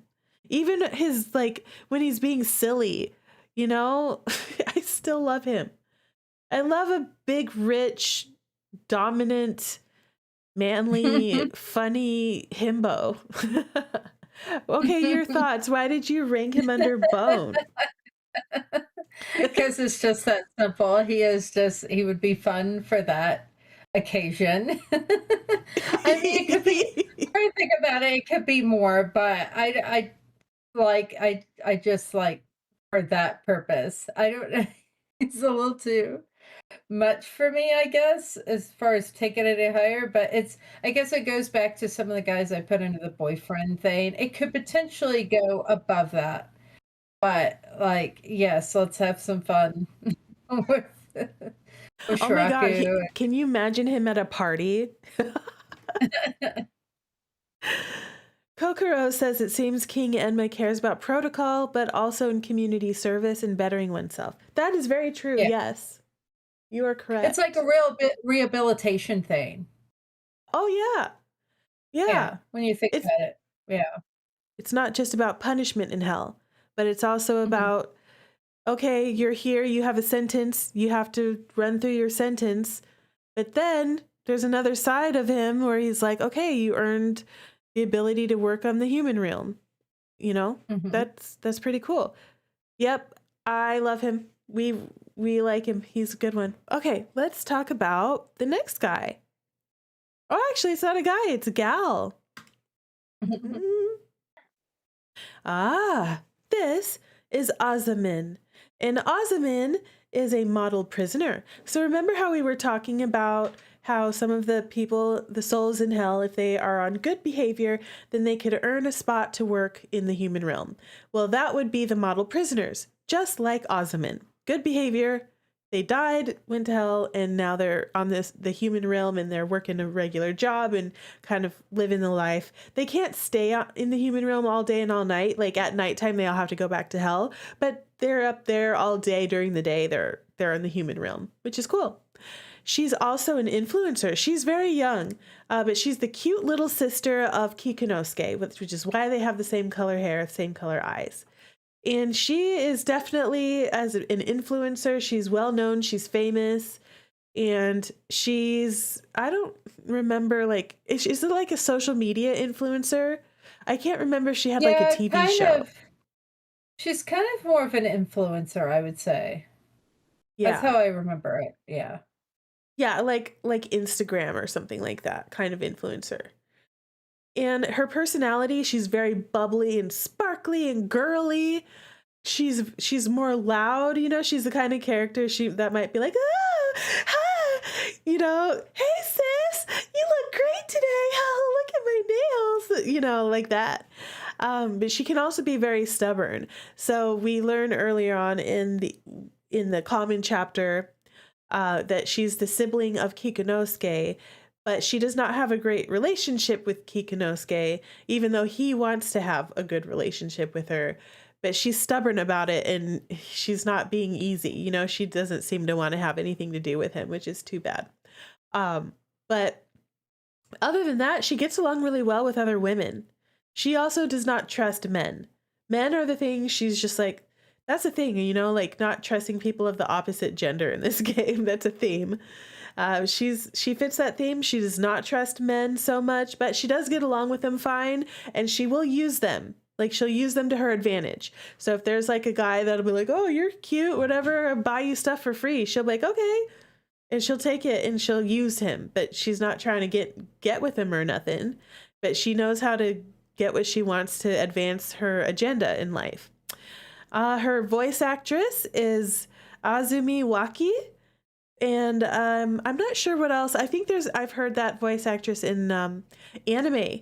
I can't place off the top of my head right now, but I'm pretty sure there's been quite a few animes for that. What are your thoughts on Azamin? Oh, I thought she was cute. Like, she could be a bit much at time, but she's young. She's super young. And, I feel like I have to protect her kind of because there's some weirdos out there that want to try to take advantage of her, And you could obviously see that I would say throughout all the routes, if I remember correctly, and even in common. But I think, yeah, she's a girly girl. You know what I mean? I think and I think Rin's good for her as a good influence to try to steer her in the right way. She's just a good bestie to have. Like almost like a sister or even a daughter type. I agree, definitely. Well, why don't we go ahead and rank her? All right, I'm putting her under bestie because I think she would make a good best friend. She's super adorable. She's a lot of fun. And I like girly things too. She's girly. I can be girly. We both like makeup, I think we would both like to go shopping together. I think we would like to discuss a lot of those types of things. She is very young, so, it'd be more like, like a young family member when we hang out and go to the movies together and that kind of thing. She's very little cis-coded. But I think she'd be a good friend, especially, if you're a girlfriend, bestie girlfriends. How about you? Yeah, she's definitely like girly girl, cool to hang out with, like a little sister, even daughter, since she's so young. So, but I would like to do that, like take her out and do things that are girly. I'm not ultra girly myself, but I would like to just have those girly moments. So it would be cute. She's definitely bestie for sure. Yeah. All right, let's take a look at the next character, which is... This is Shinobikuni. Shinobikuni is one of the characters who escaped from hell, and our mission is to find these characters and bring them back. They shouldn't be escaping. Well, we found out in the common chapter that actually there was a thread of silk that came down from heaven, and that's how they got out of hell. And then her whole thing is that she's like, listen, okay, I earned it. So Shinobikuni, she escaped from hell granted from heaven. And so she says, I earned it, okay? Guess what I'm doing out here? I'm going to be the abbess of the Kuminoi Temple, and I am going to help people figure out their lives, okay? I'm gonna help them get pardoned. And so she is the one that ends up, we saw in the common chapter just in the last stream. Remember how there was like this whole app where if you follow the app, you can get pardoned of your sins, and then that's how you're not going to go to hell. Well, she's behind all of that. And she has a huge following and people that worship her and follow her and all of that. She's very powerful in that. So not only is she powerful because she has a religious following, she's also powerful because she also has a desire, a power. And we don't know exactly what that is earlier on in the game, but she's very powerful in multiple ways. She's also very charming too. She has a way of making people feel comfortable around her. People trust her.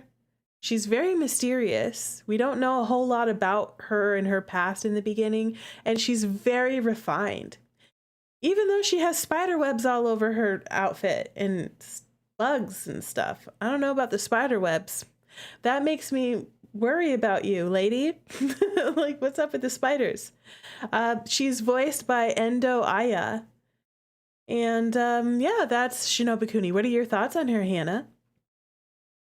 I'm gonna be honest with you, like, I don't remember a whole lot about her, if that makes sense. Like, even playing, it's like she's not my focus of attention. And I just like I know she's like the head in charge and all that, but I feel like the people under her we see more and we know a little bit more about and they're more intriguing. I just kind of like, eh, if that makes sense, you know. I know she's important to an extent, but at the same time, I'm like, eh. I just didn't put my attention towards her, if that makes sense. Yeah, I get you.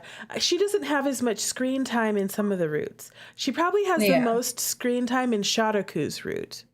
Probably. Yes. Yeah. Yeah. I believe you're right. Yeah. Hmm. Yeah. But yeah, some of the routes she's barely in them. So I can see why, you know, she might not. Kind of And like it how kind of, Jack is that way, you know, where he's barely in some of the yeah. routes and you're like, oh yeah, he Yeah. exists. Yeah. Okay. After much deliberation, it was kind of hard for me to decide. But I'm putting her under boring. I think she's an interesting character if she would have had a little bit more time to really explore her past and her power. Her power is very interesting. I Hmm. feel like though she could have had more motivations being explored, which would have helped flesh out her character a little bit more, perhaps. I think that I don't hate her, so I don't feel like I need to banish her. Um, I mean, I don't always hate characters that I banish either. Sometimes I banish them because it's like for their own good, or there could be other Yeah. reasons other than hatred why I might banish somebody. I don't hate her, but I don't have any strong opinions about her. So Yeah. because of that, I feel like also I would have liked to see her being creepier, you know? Like she's kind of in this antagonist role, and I guess like the game's trying to make a point that nobody is all good and nobody is all bad. I feel like I got that sense really early on that people are Mhm. well-rounded here and everyone has good points and everyone has bad points. But I think I would have liked to see her like being kind of creepy and scary a little bit. Mhm. That would have made her at least not boring. But that's my thought on Shinobikuni. How about yours? I chime in. I agree with you. I think if she would have had a little bit more substance, I would have my opinions would have swayed. I just don't think any other way about her. So there's this indifference there. So off to the Alrighty. boring section you go. And again, these are just our own opinions. There are plenty of people Hmm. out there who disagree with everything that we've said so far. So if you haven't played this, don't let us stain you against anybody. These are just Yeah. our own individual opinions. You might see something that we didn't, in a character, and I respect that. You know what I mean? If you think otherwise, you probably ate some of my choice. Yeah. Exactly. All right, so I next know character. I'm Oh, go alone in ahead. the Jack. I'm alone in the Jack department half the time. I see so much hate on him on his I socials. know. So I'm like, yeah, Yeah, I'm not alone in ranking Jack as the lowly on the list of love interests, but you know, he's not terrible, but there are people that love him. Okay, you know what? I give you, you can have him, Hannah. You can have Jack. all to myself. Yep, you get him all to yourself because I don't want him. All right, so the next one is it's Asaemon. All right, everybody, this is Asaemon Yamada. He is also an escaped hell prisoner. So our job is to catch him and bring him back. He's also Shinobikuni's guard dog, basically. He is very close to Shinobikuni. I I don't know if this is ever said in the game, but I think he's in love with her. That's just what I think. I think he has the hots for Shinobikuni, and that's why he's so loyal to her. He's extremely loyal to her. He'll do anything for her. He's very stoic. He's a badass. Remember y'all, the first time we meet this guy, he's kicking ass. He whooped those boys so fast in the common chapter. man, they didn't stand a chance. So you know he's going to be a tough one to crack when it comes to a real fight. When it comes to actually capturing him and sending him back to hell, that will be no easy task. This man can fight. And he actually went to hell for murder. I think they said, so I kind of read through this part really quickly when we were in the common room, that they were talking about each one of the escapees and what their powers were and what they were known for and all of that type of a thing. And they said that he was a serial murderer. He was a serial killer or something like that. Yeah, I think he killed a lot of people. Yeah. Yeah. And he also, I think, was in the eternal hell with Goemon. So that means he's badass. He's a bad dude. He's voiced by Rikiya Koyama. And I'll tell you more of my thoughts a little bit later on him, but I think he's pretty handsome. He's pretty gorgeous. Yeah. What are your thoughts on him? He is a pretty handsome husband, an older guy. And I thought he was interesting. I thought he had, I think he's into, his lady that he protects. I think he's very much into her. But I thought he had a bit more, there was interesting traits and everything from him. Kind of wanted even more from him. I love his character design. I'm like, let's have more, please. But I liked him a lot. I was like, oh, he's pretty, older guy. And he is pretty cool. He knows how to fight. He knows how to fight. You are correct, Milky. He was known for slashing people up. Yes, he was. And his power had something to do with swords. His power is hilarious. It's called the Workaholic. And it has, whenever he says workaholic, all these swords come out and start just slashing everybody up. Yes. That's what happened in the common chapter. Okay, let's talk about him a little more and rank him. Alrighty, I put Asaemon under, but hear me out. Okay, I know he's a serial killer. He's a monster. He's an antagonist, he's bad news. And he does not hesitate to beat the snot out of all of the love interests in this game. Like bad. He will kill people without any hesitation. I understand that. I get it. But also look at him, okay? He's gorgeous. I like that. He's 48 years old according to VNDB. I like that. All right, he's stoic, he's manly. I like that. I like that he's loyal, I like that he's loyal and loving, even though he's quiet about it. He's kind of a kudere to Shinobikuni. I just he's evil kudere. He's an evil kudere. I love him. That exists. So he's my butt. Hear me out. All right, how about you? He's a butt. Hear me out too. For all the different races, yes, he is. He's done some bad things, kind of villainy. But you know what? Sometimes, why not? Right? Why not? Why not? All right, let's talk about the next character. Now, as we go down the list, the characters become less and less main side characters. And so we have less to talk about for them. This is Izumo. This is Izumo no Okuni. And she's another one of the escaped prisoners from hell. She is known from a famous legend that apparently when she died, she was desperately in love with her man. They were in love and they met up at the bank of the Sansu River and he carried her across the river on his back in the underworld, and their love lasted forever and ever, and they were basically legendary lovers together. So that's what she's known for. As her personality, she's really cool. She's actually pretty friendly, even though she's an antagonist. She's very confident in herself, she loves her man. I'll tell you that. She's voiced by Maria Ichise. And your thoughts on her? I thought she was charming. She was cute. I actually wish there was even more, because I think we get a pretty good decent scenes with her and what have you. But she was really charming, and she to me she's waifu material. She's great. Um I loved her voice too. I like her look and everything. I felt like she was on the so I'm gonna use like I'm a wrestling fan, so I'm gonna use wrestling lingo. It's like a tweener. It's in between a villain like and a a good guy. I felt like she was one of those tweener ones, but she's great. I liked her a lot. Just cool. I think she could be a real good bestie too. Totally. Well, why don't we go ahead and put that to the board? All right then, Izumo. I'm gonna put her under bestie.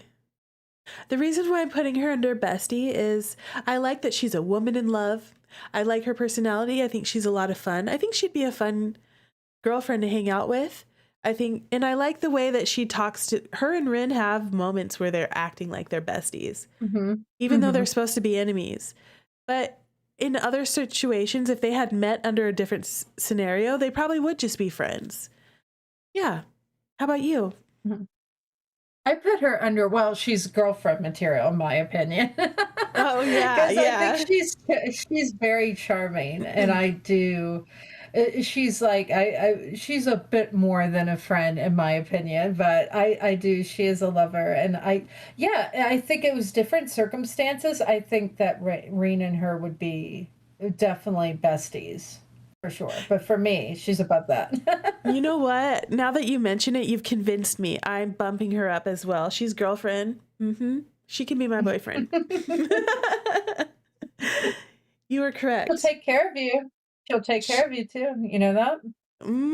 I believe it. Yes, she would. And she's loyal and she's good dates. And also, if Rin it's still her really man-hating phase, I mean, it's like, why, right? Why not? Exactly. Okay, we hate men anyways. Let's just do this. Oh my gosh. Well, we have to talk about her other half next. This is Sansaburo Nagoya, who is the gentleman that carried her across the river in their afterlife. And he's another escaped hell prisoner. And this guy, he loves his woman so much, forever and ever. He's also really tough. He's a warrior. He's a swordsman. He's like a samurai swordsman. He's very doting, which I love about him. He's also very calm. And there's a lot of scenes where the two of them are together and they like get up next to each other. And there's like hearts floating around and they're like canoodling in public and like say, oh, I just love this and that. Like they'll just sit there and talk about how much they love each other in front of everybody. And I love that for them. His voice actor is Yuki Ono. Yeah, I love this guy. I love them together. Honestly, like I would put them together. I love them together. They're just a wonderful little package. I ship them. Even that they're together, they don't need to be shipped, but I ship them. What are your thoughts? Oh, he's another great one. Like, and also like his look to me, he could almost pass off as he could have been a main love interest because he has that look. And his Seiyu is like my favorite dude from Cafe Enchanté. I liked him a lot. Wait. Who is he? He's your favorite one. Oh my god. I feel terrible. He's my favorite character and I blanked out on his name. Isn't that terrible? Is it Monsieur? No. My soon red. Oh no, redhead. Your tsundere. It's Ignis. Yeah. Yeah, Ignis. Oh my god. That's it. Wow, I am terrible fan. I've blanked out his name. Yes, he's Ignis. I love him as Ignis. I love him as Ignis too. Hey. He uses a calmer voice, that's for sure. Very calm voice. But I do love them. And those two together as a couple, they have cute moments. They have really cute moments. Sometimes I feel like they steal the scene a little bit too. Oh, they totally do. If this was Pokemon, she would be Jessie and he would be James. 100%. All right, let's rank them. They have to be together. We could be a poly relationship, okay? Okay, you took the words out of my mouth. That's our poly. That's our poly. I can't not have them together. They have to be together. They But have to be. if I want them to, we're going poly. Mhm. They complete each other. It's so cute, and they kind of balance each other out. Yes, I We agree. really I steered totally off. agree. Yeah. We're like the same mind. All of us are in agreement. Everyone in the chat, us, we all agree. They're super hot too. They are. They are. Like, it's just like if you were not thinking about, you are thinking about it now. You're gonna Right? steer that way. Everyone's like, "Yep, I see it. Yes, yes." Milky says that she successfully tidied the closet while listening to this, as you should. You know, that's the best thing for long streams and podcasts and stuff like that, is you can just listen in and like do chores and stuff. It's great. All right, we're gonna go to the next character. This is Oshichi, and Oshichi is a model prisoner, as well as the best friend of MC. So MC's bestie, she's known for yearning. The very first time we meet, she's the first face we see, I think. Or the second. She's the first or second face that we see in Hell when we start the game. And we find out right away that this girl is in love and down bad with some dude named, I can't remember what his name was. But she is down bad. And that's like, she's obsessed with this guy. She's totally yandere for this guy. We found out in the common chapter, this girl is so down bad for this dude that she met when they were alive. She met when they were alive. They held hands like once. And then she burnt her house down because she was hoping she'd get to see him again. Because like they met after a fire or something. I don't know. That's what we saw like when we first met her, what they were talking about in the common chapter.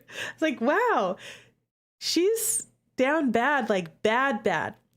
And that's why she went to hell. But because she's not a bad person or anything, you know, she quickly became a model prisoner. She is in her personality type. She's definitely a dere, you know, they're like lovey-dovey, lovey-dovey. And if the main character is that dude of hers, lovey-dovey immediately. She's also really sweet and friendly to everybody else too. I don't think she's mean to anybody. I can't remember exactly if that's how she died. I think it was. I can't remember though, but I think that's what they said. She Remember what they she say? like burned down a house or whatever, Yeah. killing, I think, like killing her. I think she was in the house or something like that. I don't know. She burned down the house. She was like so in love that she did something stupid. But you know what? Hey, Yeah. hey. Uh, Girl. she owned it. But she owned it though. She didn't deny it. She owned it. She is very honest with herself. That's true. She's not a liar. And her voice actor is Sayori Onishi. What are your what are your thoughts on her? I thought she was super adorable and she's super cute. And I like how whenever Rin does these moments of like bashing men, she's like, come on now. She wants to get a man for her. Like she's trying to get it. She's like, you need a man. And she's like, no, I hate him on. She's like, don't be like that. Right? But she is a loyal friend and she is a hopeless romantic. She's super cute. We love her. We love her. Okay, let's go ahead and rank her then. All right, scrolling back to the top. Milky says that she started a bigger fire. I think you're right. That's probably why she went to hell. Yeah. Okay. She really let it burn. Okay, I'm going to put her under bestie because she is a great bestie to MC, and I think she'd be a good bestie for me. And we'd have a lot of fun talking about our boys, you know? We could talk about our boy toys together. And, you know, I think we would hang out and have fun, go to the cafe together and go shopping together. And, you know, I don't know if she would watch anime and play video games with me, but, you know, I bet she would. I bet she would. We could go to the movie theater together and stuff. How about you? Oh, yeah. Everything you could do. I feel like she's open to doing anything with you. Definitely talking about boys and her love interest and love life. And it's super cute. She's super cute. But yeah, there's no negative thing to say about her. It's just all positives. All really good friend. Like that's what I kind of want in a friend.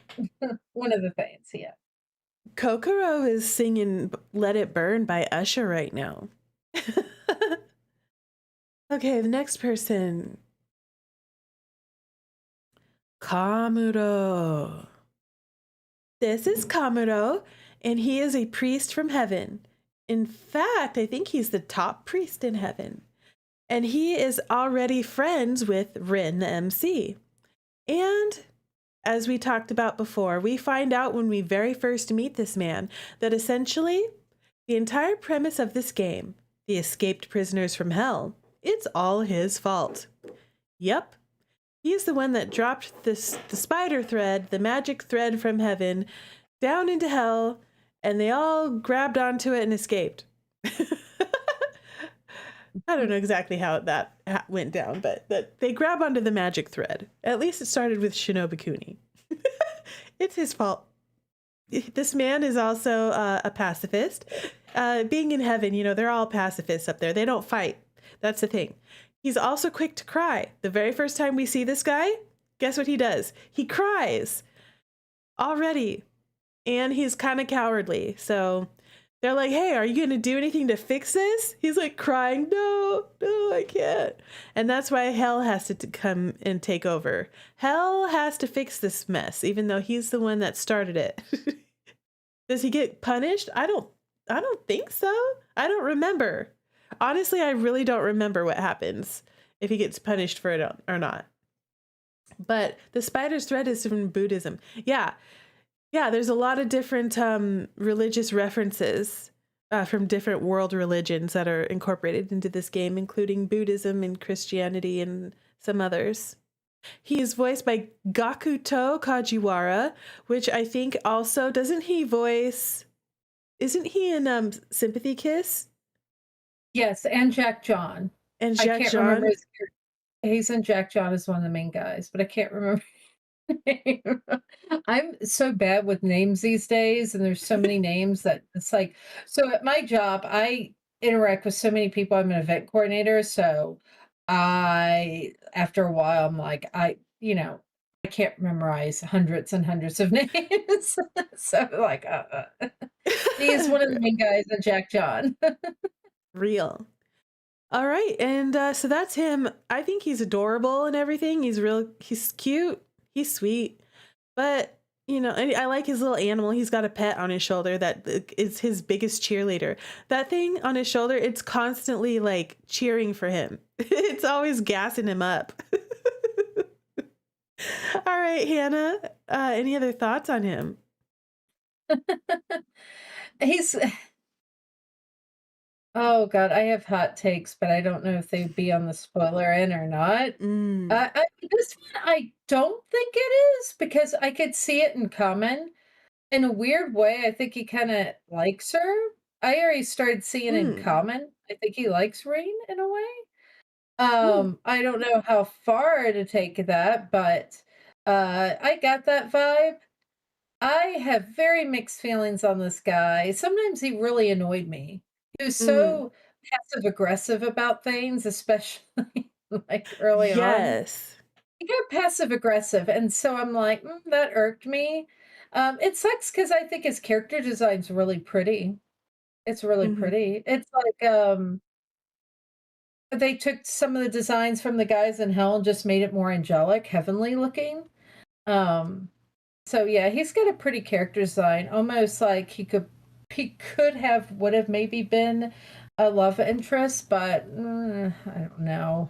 Yeah. Yeah. People in the chat are saying that he's useless and wimpy. He is wimpy. Wrong. He's wimpy.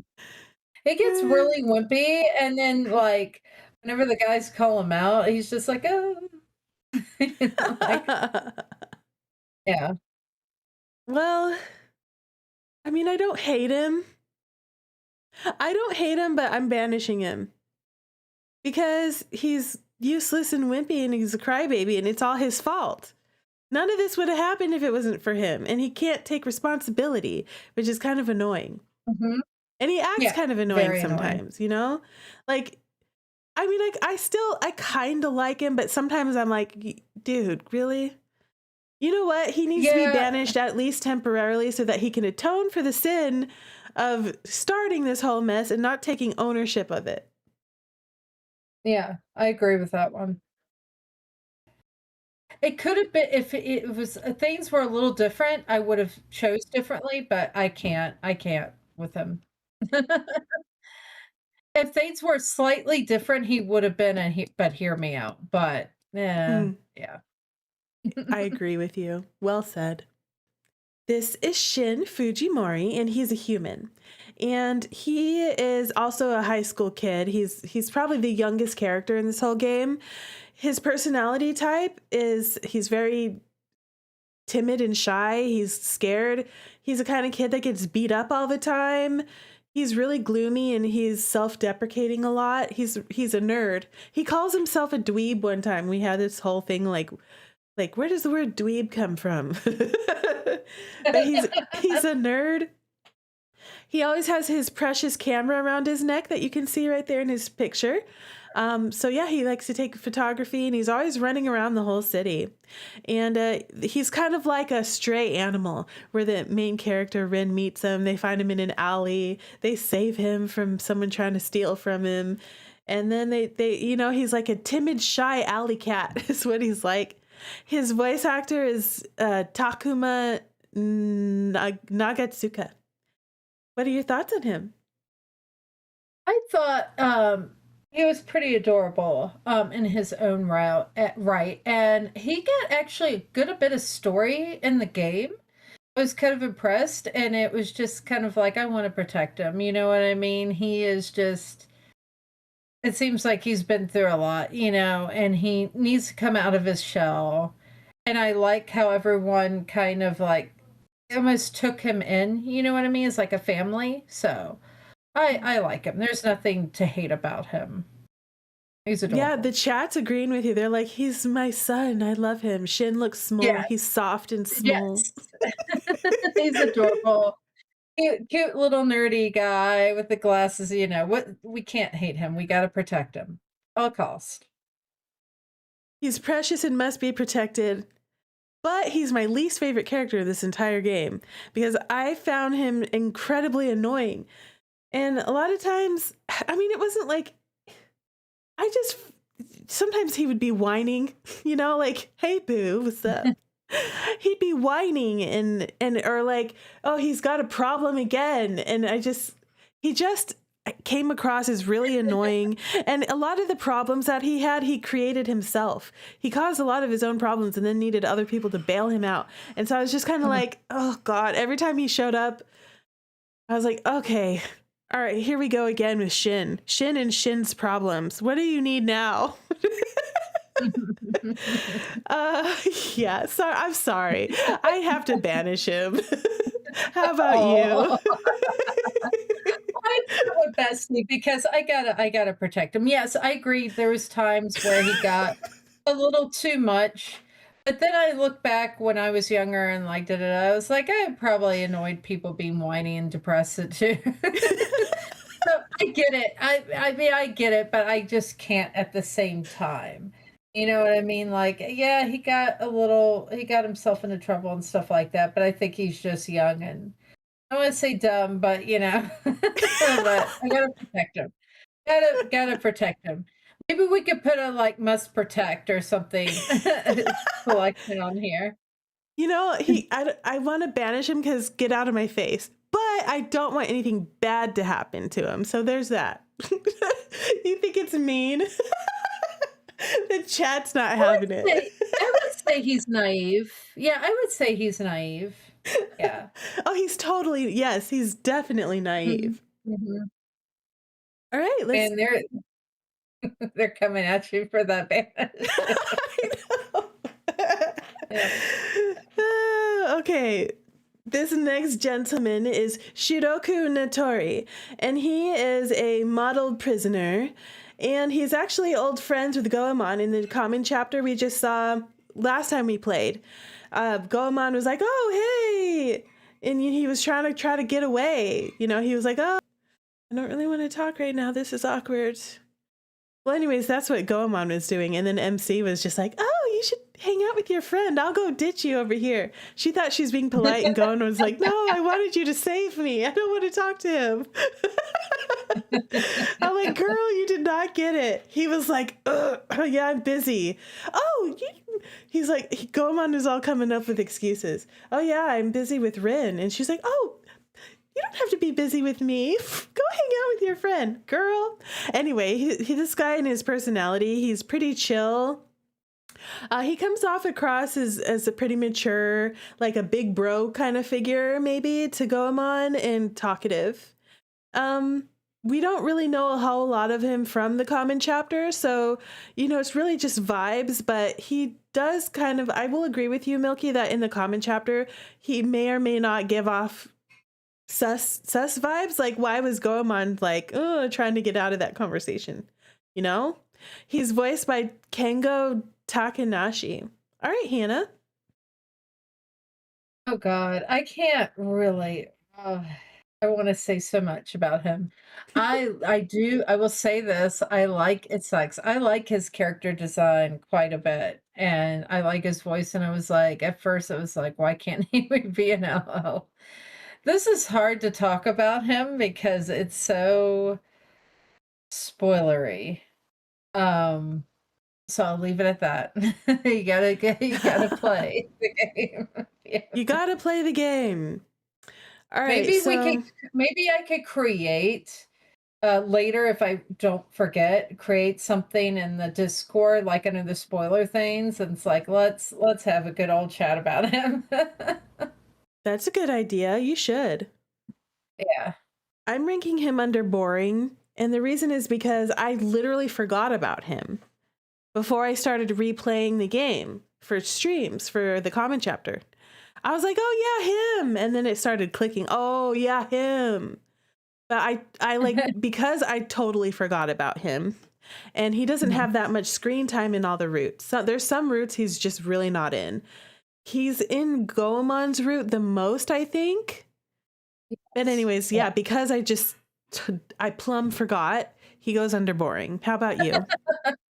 I put him under boring just because I don't want to spoil putting him somewhere else. Ooh, juicy. Because I feel like if I put him somewhere else, that's going to be for those that haven't played, they're going to be like, huh, why? It would just give too much away, in my opinion. So I'm just going to leave it at that.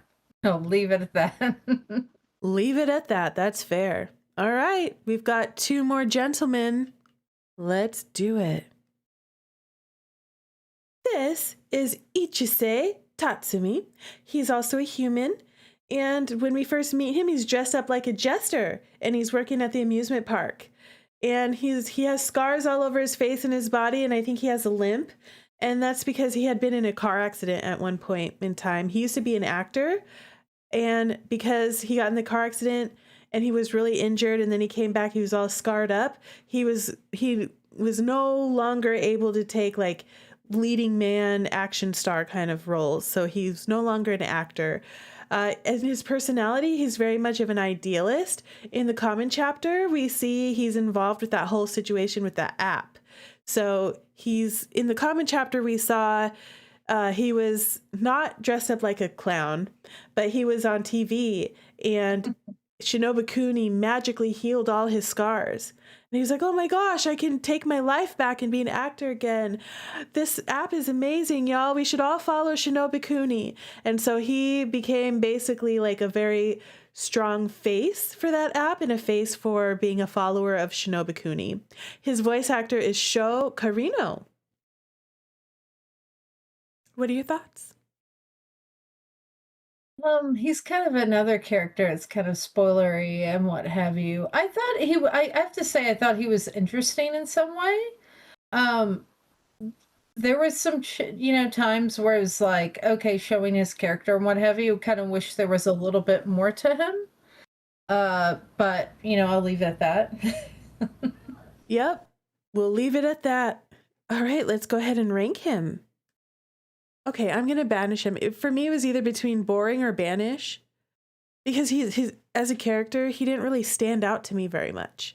But I also don't think I don't like when I was playing just the other day with y'all, and remember how he was giving the candy to the kid, and he was telling the kid, don't you better be a good kid, be a good girl, because if you're a bad girl, then you're gonna get scarred up like me. You're gonna look like me if you're bad. And I was like, that's a terrible thing to tell a child, because you're telling the child that people who have scars and injuries, or if they're not beautiful enough, that it's because they're evil, that it's because they're bad, they're the bad guys. And I think that's a terrible lesson to teach a child. That's horrible. And so because of that, you know what? I don't really have strong feelings, but I did not like that. So you're getting banished, my guy. How about you?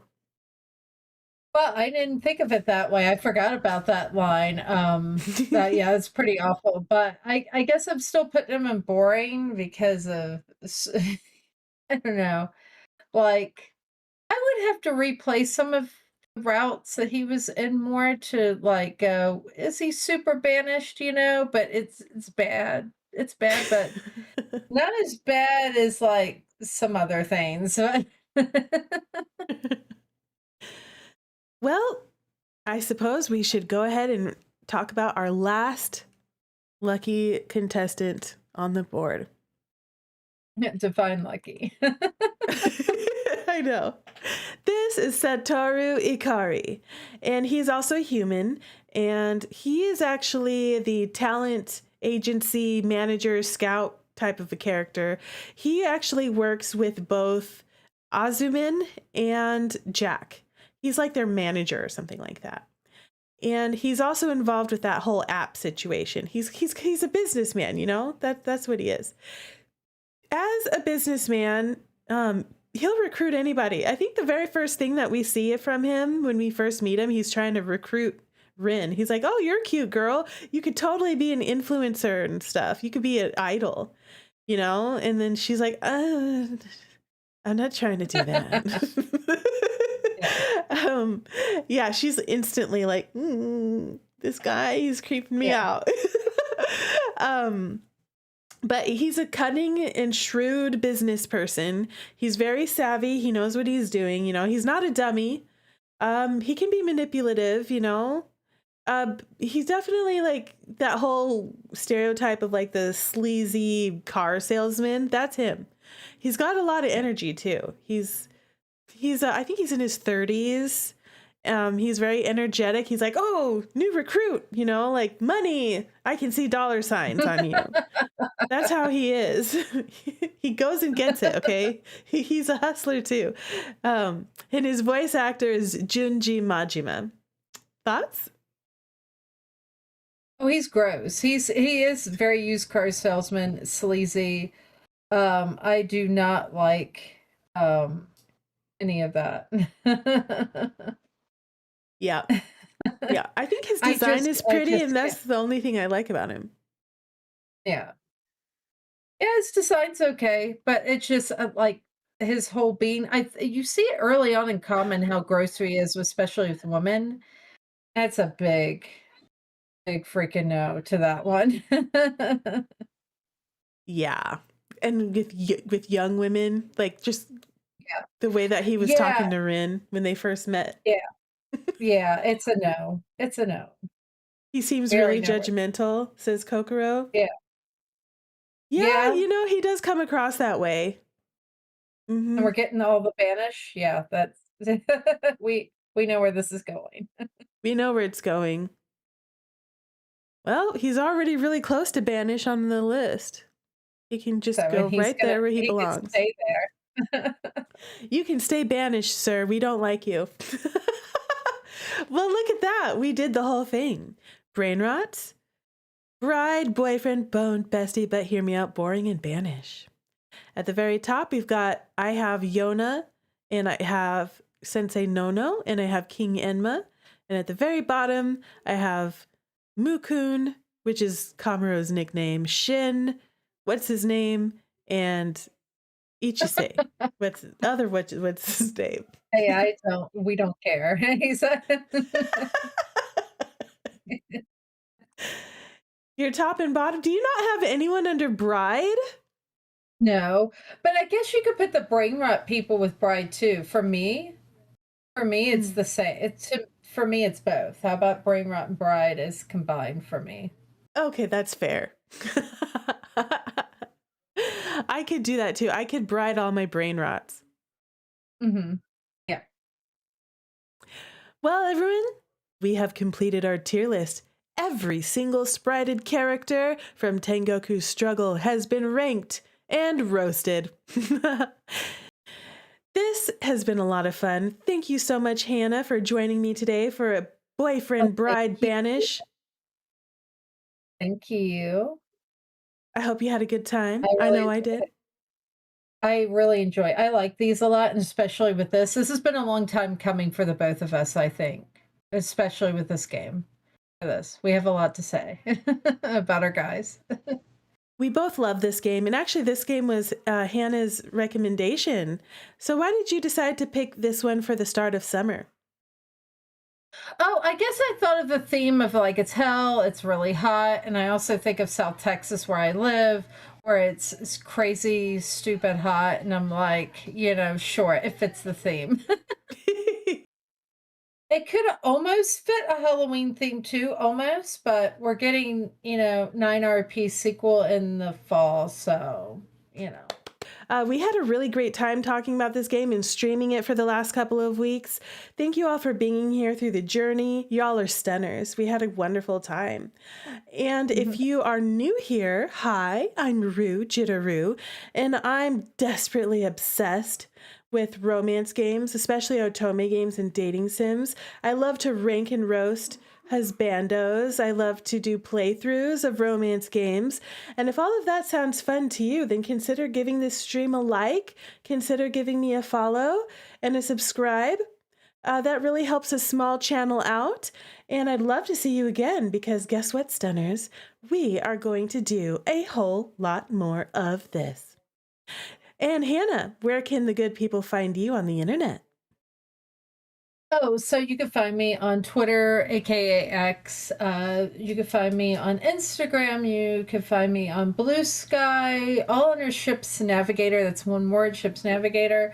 I'm mostly active on Twitter, but I'm going to try to be more active everywhere else. And I pop up, there is an Otome group on Facebook that'll pop up here and there. But yeah, come see me, come talk to me. I don't mind if you message me. Yes, About fun Hannah is things. super cool. And hopefully we can check out some of your panels in the future whenever they pop up. We'd love to go and Yes, and support those. yes, if you can. Like I said, I mostly do them in Texas and California. I like to branch out to other states one day.